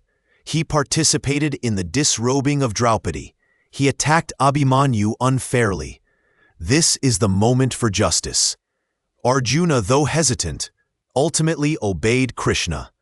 He released a powerful arrow that severed Karna's head, bringing an end to the life of one of the greatest, yet most tragic, heroes of the Mahabharata. Karna's death was a profound moment, a culmination of years of suppressed identity, social injustice, and the relentless march of destiny. It was a death that stirred deep emotions, even among his enemies, for Karna was a figure of immense charisma and talent, a true warrior who, despite his flaws, commanded respect. The 17th day saw the Kaurava forces in disarray, with Bhishma, Drona, and Karna, their three greatest commanders, fallen. Despair began to grip Duryodhana's army. Yet Duryodhana, stubborn and unyielding, refused to surrender. He appointed Shalya, the king of Madra and the maternal uncle of the Pandavas, as the new commander. Shalya, though a skilled warrior, had been forced to fight for the Kauravas due to a previous deception by Duryodhana, and his heart was not fully in the cause. He fought without the same conviction as his predecessors, and the Kaurava morale continued to plummet. The Pandavas, on the other hand, sensed victory was within their grasp. Their attacks grew more relentless, their determination unwavering. The 18th day dawned, the final, brutal chapter of the Kurukshetra War. The battlefield was a desolate landscape of carnage, a testament to the immense human cost of conflict. Only a handful of warriors remained on either side, exhausted and scarred. The once mighty Kaurava army was reduced to a mere fraction of its former glory. Duryodhana, seeing his forces decimated, fled the battlefield and sought refuge in a lake, using his illusionary powers to hide beneath the waters. The Pandavas, led by Bhima, tracked him down.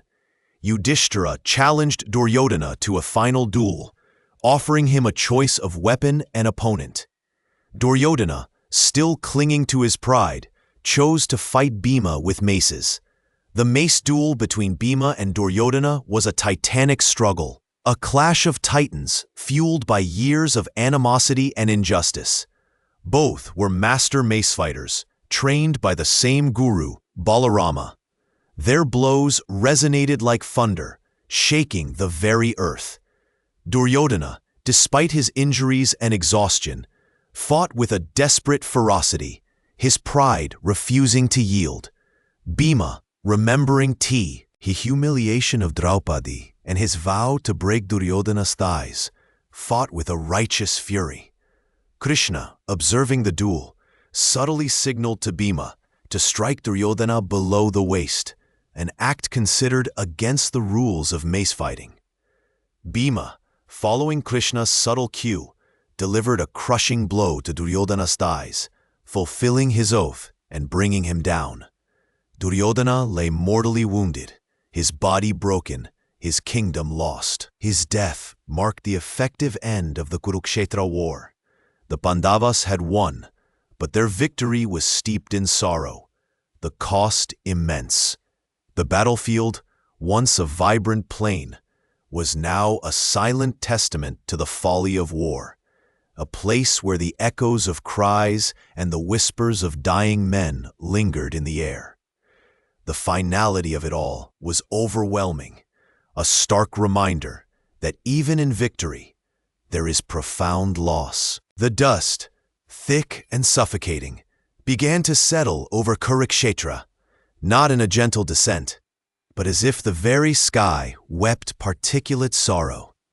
The clamor of battle had faded, replaced by a silence so profound it felt like a physical weight pressing down on the ears, broken only by the mournful cries of the wounded and the distant caw of scavenging birds. The sun, when it next rose, cast long, distorted shadows across a landscape utterly transformed. Where once vibrant armies had clashed, now lay a vast, sprawling charnel house. The air, heavy with the scent of iron and ash, clung to everything, a chilling reminder of the unimaginable cost. Of the 18 Akshayanis that had marched to war, an estimated 4.5 million warriors, only a handful remained. The Pandavas, though victorious, stood amidst a sea of their own kin, their hearts heavy with a triumph that felt more like a crushing defeat. Yudhisthira, the eldest, his face etched with a grief that seemed to age him decades in a single day, surveyed the carnage. The ground beneath his feet was soaked with blood, the earth itself seemingly weeping for the lives it had swallowed. He saw fallen chariots, broken weapons, and the still forms of heroes and common soldiers alike, their faces frozen in expressions of agony or surprise. This was not the victory he had envisioned. It was a desolation. The women of Hastinapura and the surrounding kingdoms, those who had waited with bated breath for news, now descended upon the battlefield. Their lamentations pierced the heavy silence, a collective wail that echoed across the plains, a sound more devastating than any war cry.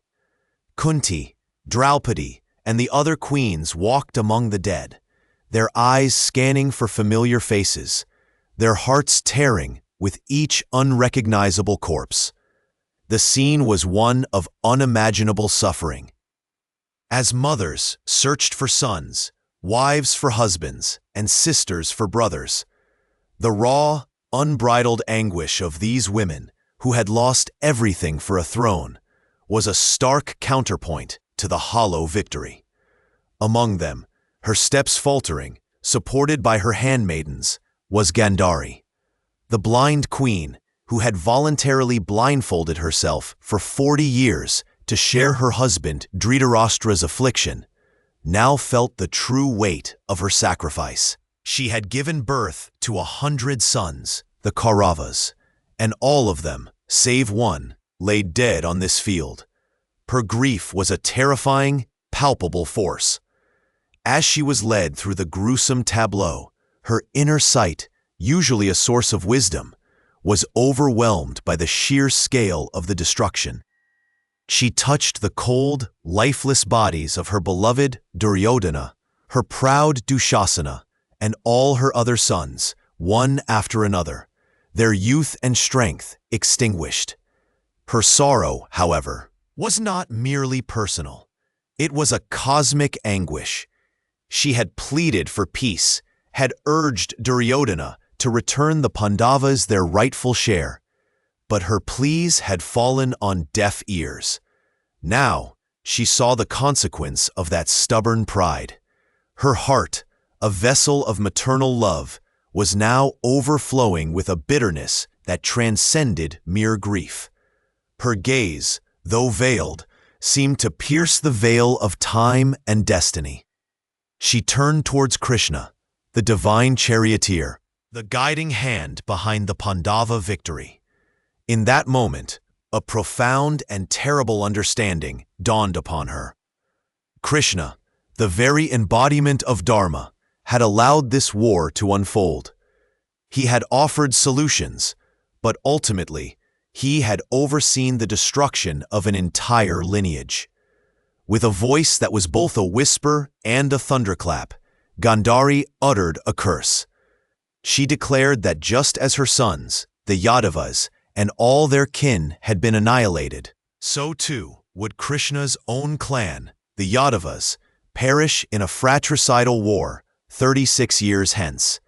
This curse, born of unimaginable pain and an almost prophetic insight, shook the very foundations of the cosmos.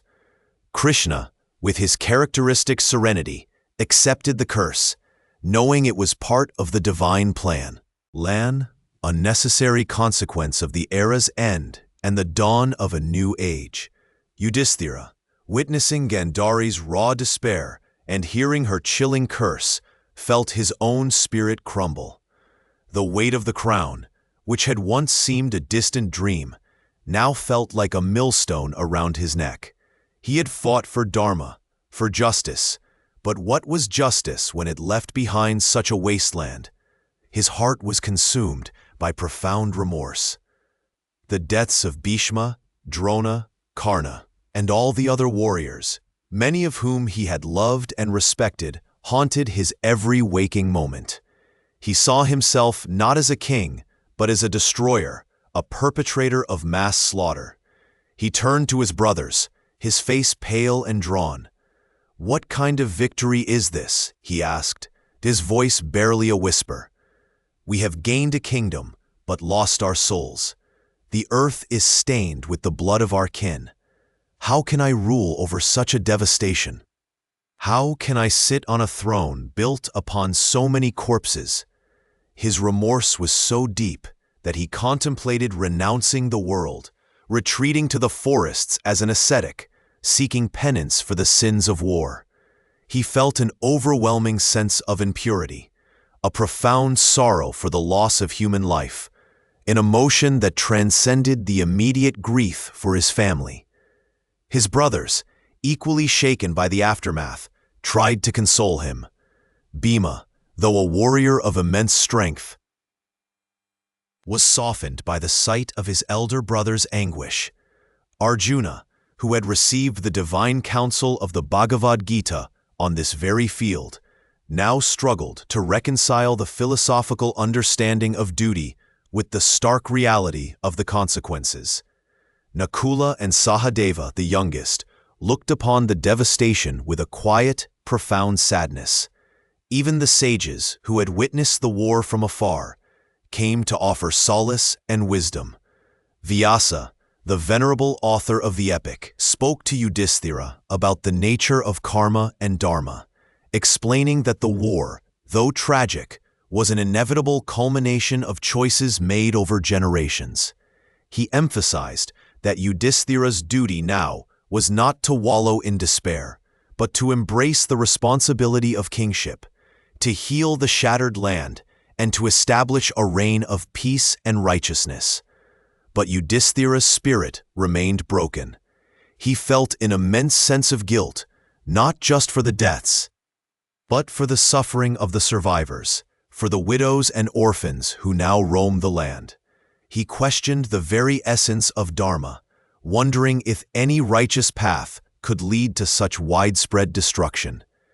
This profound moral dilemma, the struggle between duty and the overwhelming cost of fulfilling it, became a central theme of his post-war existence.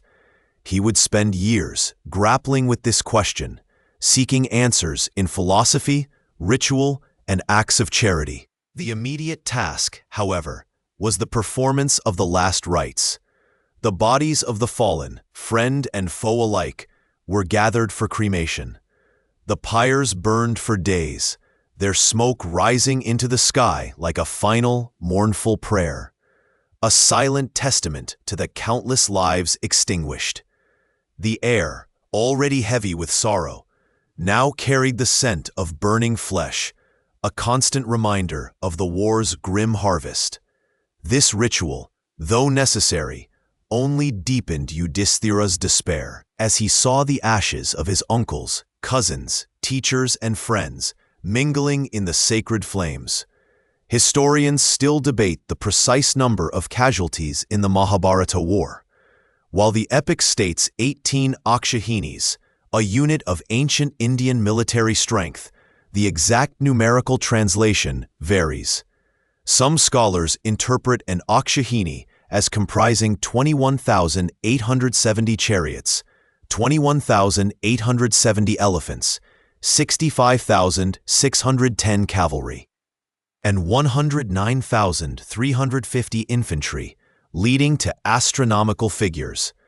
Others argue these numbers are symbolic or exaggerated for epic effect, serving to emphasize the immense scale of the conflict, rather than providing a literal headcount. Regardless of the precise figures, the narrative consistently portrays the war as a near to total annihilation of the ruling warrior class of the time, leaving a demographic void that would take generations to fill. One lesser-known detail from the aftermath is the story of Ashwatthama's gem. After the war, when the Pandavas sought retribution for Ashwatthama's heinous act of killing their sleeping sons, Arjuna captured him. Krishna, seeing the gem on Ashwatthama's forehead, which was a source of his power and immortality, decreed that it be removed. This act, while not fatal, stripped Ashwatthama of his divine protection and left him to wander the earth for thousands of years, suffering from various diseases, a living testament to the consequences of his actions. This detail underscores the lasting repercussions of the war, not just for the living, but for those who had committed grave sins. The lamentations and the profound remorse of Yudhisthira marked a turning point in the epic. The narrative shifted from the grand battles and heroic deeds to the psychological and spiritual aftermath of war. It explored the trauma of survival, the burden of leadership, and the enduring question of whether any victory could truly be worth such an immense human cost. Yudhisthira's reluctance to rule was not merely a personal crisis. It reflected a universal human struggle with the consequences of violence and the moral complexities of power. Perhaps, as he gazed upon the desolate plains of Kurukshetra, he wondered if the very earth would ever truly forgive the blood spilled upon it, or if the echoes of those lamentations would forever whisper in the winds that swept across the land. The silence that followed the war was not empty. It was filled with the ghosts of millions and the profound, aching sorrow of those who remained. The dust of Kurukshetra settled, not into silence, but into a profound, aching quiet. The cries of the wounded had faded, replaced by the mournful wind whistling through shattered chariots and broken dreams. For Yudhisthira, the victory felt heavier than any defeat. He stood amidst the desolation, the crown of Hastinapura, a burden he never truly desired, its jewels reflecting not triumph, but the countless lives extinguished for its sake. His heart, ever inclined towards Dharma, was racked with an unbearable sorrow. He saw not a kingdom won, but a family lost, a lineage decimated. He spoke of renunciation, of retreating to the forests to live as an ascetic, believing that such immense bloodshed could never be justified, even in the name of righteousness. His brothers, though weary, understood the necessity of their new roles. Bhima, the embodiment of strength, gently reminded him of the duty owed to the fallen, to the survivors, and to the very principles they had fought for. Arjuna, his bow now silent, spoke of the dharma of a king, of the responsibility to restore order and justice. Even Krishna, the divine charioteer, whose wisdom had guided them through the darkest hours, impressed upon Yudhisthira the inescapable truth. The war, though tragic, had purged the world of profound adharma, and now a new era of righteousness must be ushered in under his guidance. Slowly, reluctantly, Yudhisthira accepted his fate. The coronation was a subdued affair, devoid of the usual pomp and revelry. The throne, once occupied by the blind Dhritarashtra, now felt cold and empty beneath him. He began his reign with a deep sense of humility and a commitment to justice that was unparalleled. His first acts were dedicated to healing the fractured kingdom.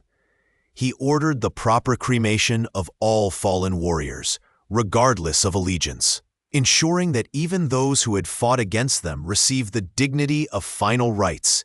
He distributed wealth to the impoverished, rebuilt shattered villages, and established courts where justice was dispensed with unwavering fairness.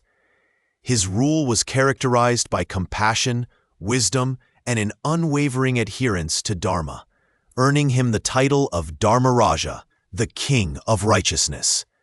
Yet the shadow of the war lingered. The memory of Karna, his half-brother, killed by Arjuna, weighed heavily on his conscience. The knowledge that he had fought against his own kin, even unknowingly, was a constant source of grief. To purify the kingdom and himself of the sins of war, and to assert his rightful sovereignty over the vast lands, the sages and Krishna advised him to perform the Ashwamedha yagna, the horse sacrifice. This ancient Vedic ritual was not merely a display of power, but a profound spiritual undertaking, believed to cleanse the earth of impurities and usher in an era of prosperity and peace. The preparations for the Ashwamedha were immense. A magnificent white horse, specially chosen and adorned with golden ornaments, was consecrated. A golden plate was affixed to its forehead, bearing the inscription of Yudhisthira's claim to universal sovereignty. Then, with great ceremony, the horse was set free to wander for a year, accompanied by Arjuna and a vast army. Wherever the horse roamed, the local kings and rulers had a choice: either acknowledge Yudhisthira's supremacy by offering tribute and hospitality, or challenge his authority by obstructing the horse's passage. For a full year, the horse wandered across Bharatavarsha, from the snow-capped Himalayas to the southern seas. Arjuna, ever vigilant, followed its path, engaging in skirmishes only when challenged, but mostly receiving the homage of various kingdoms. It was a journey of reaffirmation, not just of Yudhisthira's political power, but of the re-establishment of a unified moral order. The horse, a symbol of unbridled freedom, paradoxically became the instrument of a new, benevolent imperial sway. Upon its return, the Ashwamedha Yagna commence. On the banks of the sacred Yamuna River. It was a spectacle of unparalleled grandeur. Kings and sages from across the land converged, bringing with them tributes and blessings. The sacrificial fire blazed, its smoke carrying prayers to the heavens. Thousands of priests chanted ancient mantras, their voices weaving a tapestry of sound. Gold, jewels, and precious offerings were poured into the flames. Yudhisthira, along with his brothers and Draupadi, performed the intricate rituals with profound devotion. The air was thick with the scent of ghee and incense, the sounds of conch shells and Vedic hymns. One of the lesser-known details of this grand sacrifice involves a small, humble mongoose. As the Ashwamedha concluded, and Yudhisthira distributed immense charity to all present, a mongoose, half its body golden, emerged from the crowd. It rolled on the ground where the sacrificial offerings had been made, then spoke in a human voice, expressing disappointment. It recounted a story of a poor Brahmin family who, during a famine, had given their last handful of barley flour to a starving guest, dying themselves in the process. The mongoose had rolled in the dust from that family's selfless act, and half its body had turned golden. It claimed that Yudhisthira's grand sacrifice, despite its scale, lacked the pure, selfless devotion of that humble family, and thus, its dust did not turn the other half of its body golden. This tale, perhaps apocryphal, serves as a poignant reminder that true merit lies not in grandeur, but in purity of intention and selfless sacrifice. Historians still debate the precise socio-political implications of the Ashwamedha Yagna in ancient India. Was it primarily a religious rite, a means of spiritual purification and communion with the divine? Or was it a shrewd political strategy, a way for powerful kings to assert their dominance and consolidate their empires without resorting to continuous warfare? Perhaps it was both, a complex interplay of spiritual belief and geopolitical ambition, reflecting the deeply intertwined nature of religion and statecraft in that era.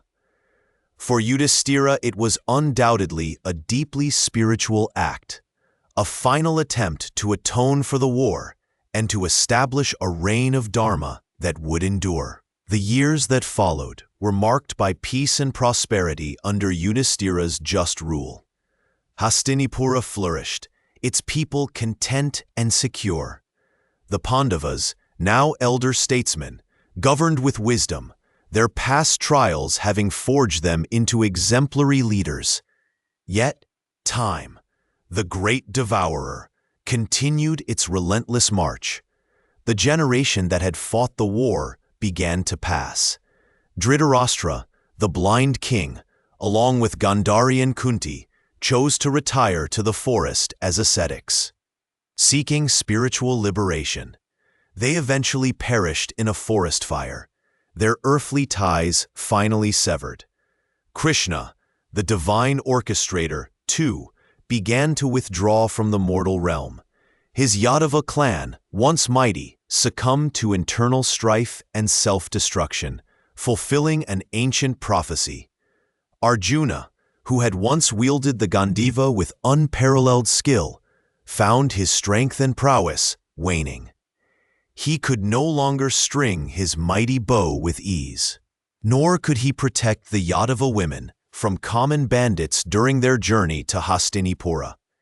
It was a stark, painful reminder of the impermanence of even the greatest earthly powers.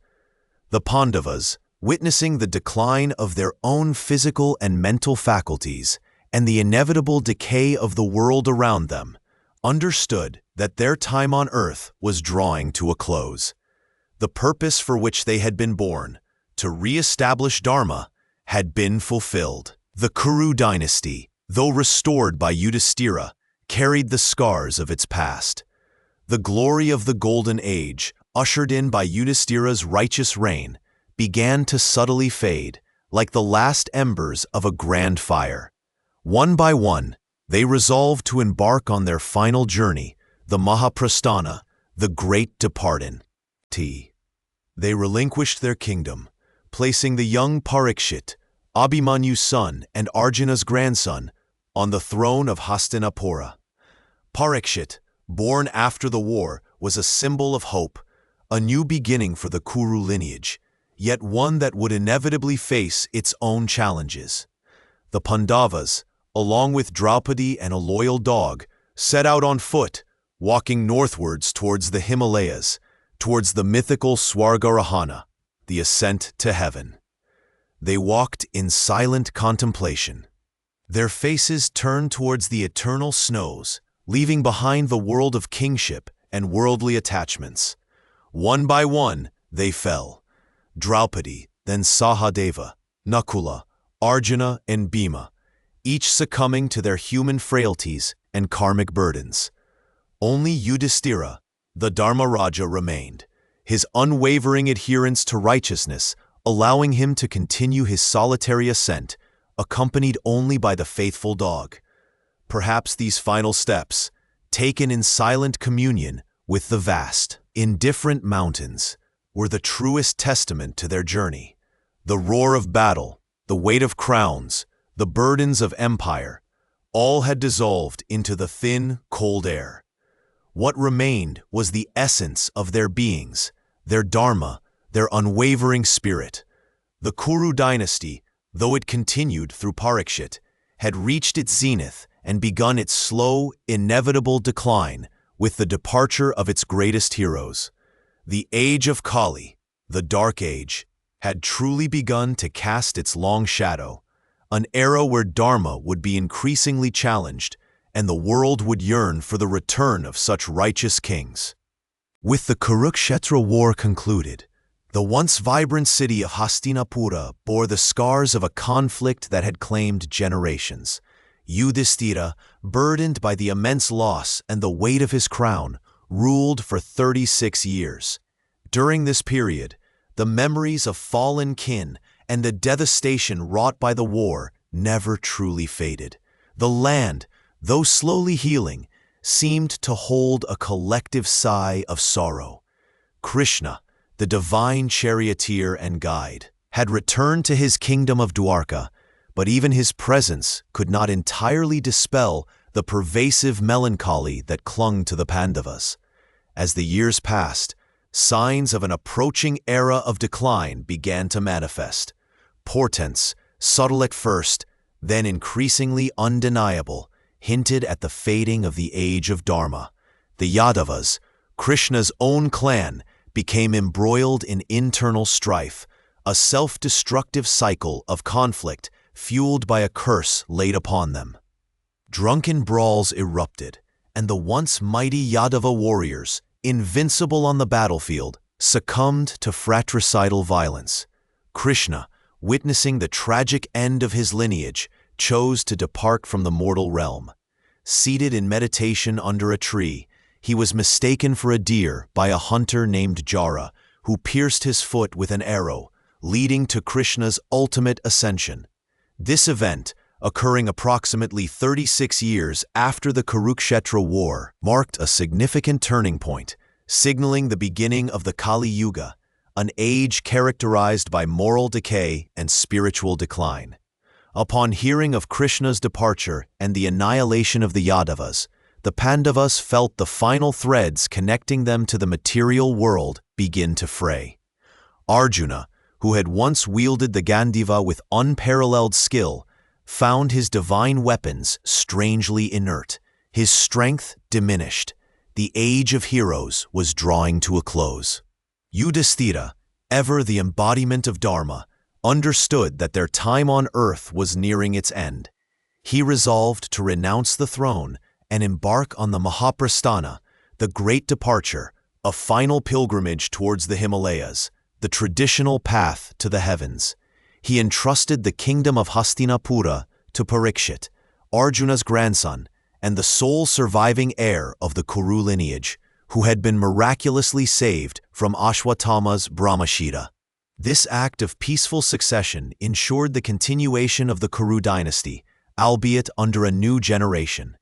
The Pandavas, along with Draupadi, stripped themselves of their royal finery, donned simple ascetic clothes, and began their northward journey, accompanied only by a faithful dog.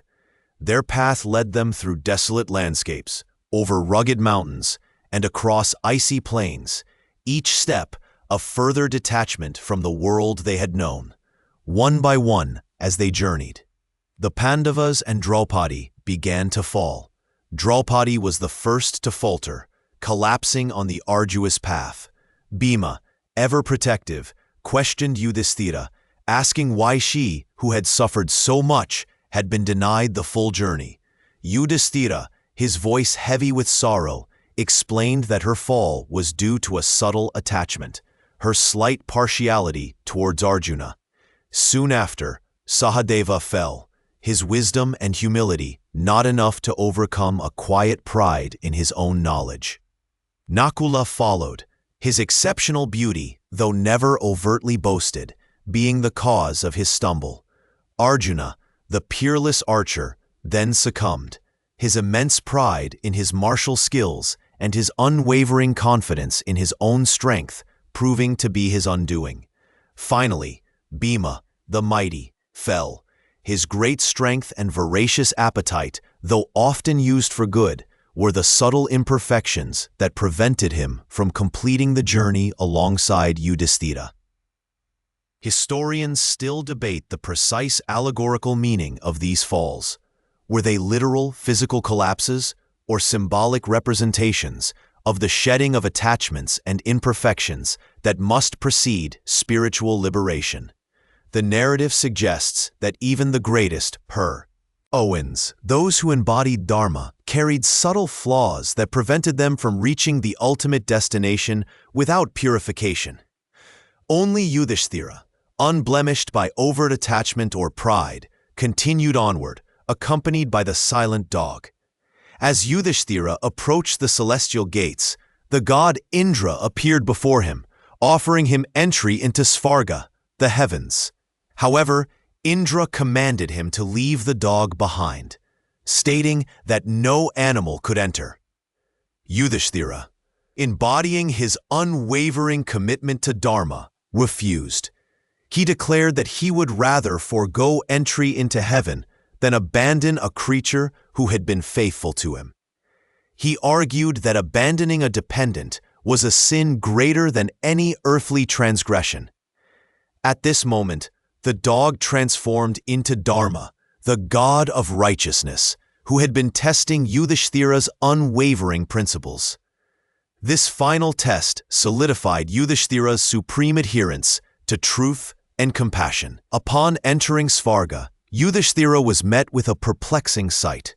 He saw the Kauravas, his enemies, enjoying the celestial pleasures, while his beloved brothers and Draupadi were nowhere to be found. Disturbed, he questioned Indra, stating that he could not find peace in a heaven that excluded those he loved and who had fought for righteousness. Indra, revealing another layer of celestial mystery, explained that the Kauravas were there due to their heroic deaths on the battlefield, which granted them a temporary stay in Svarga. He then led Yudhisthira to a terrifying vision of Naraka, the hellish realms, where he witnessed his brothers and Draupadi suffering.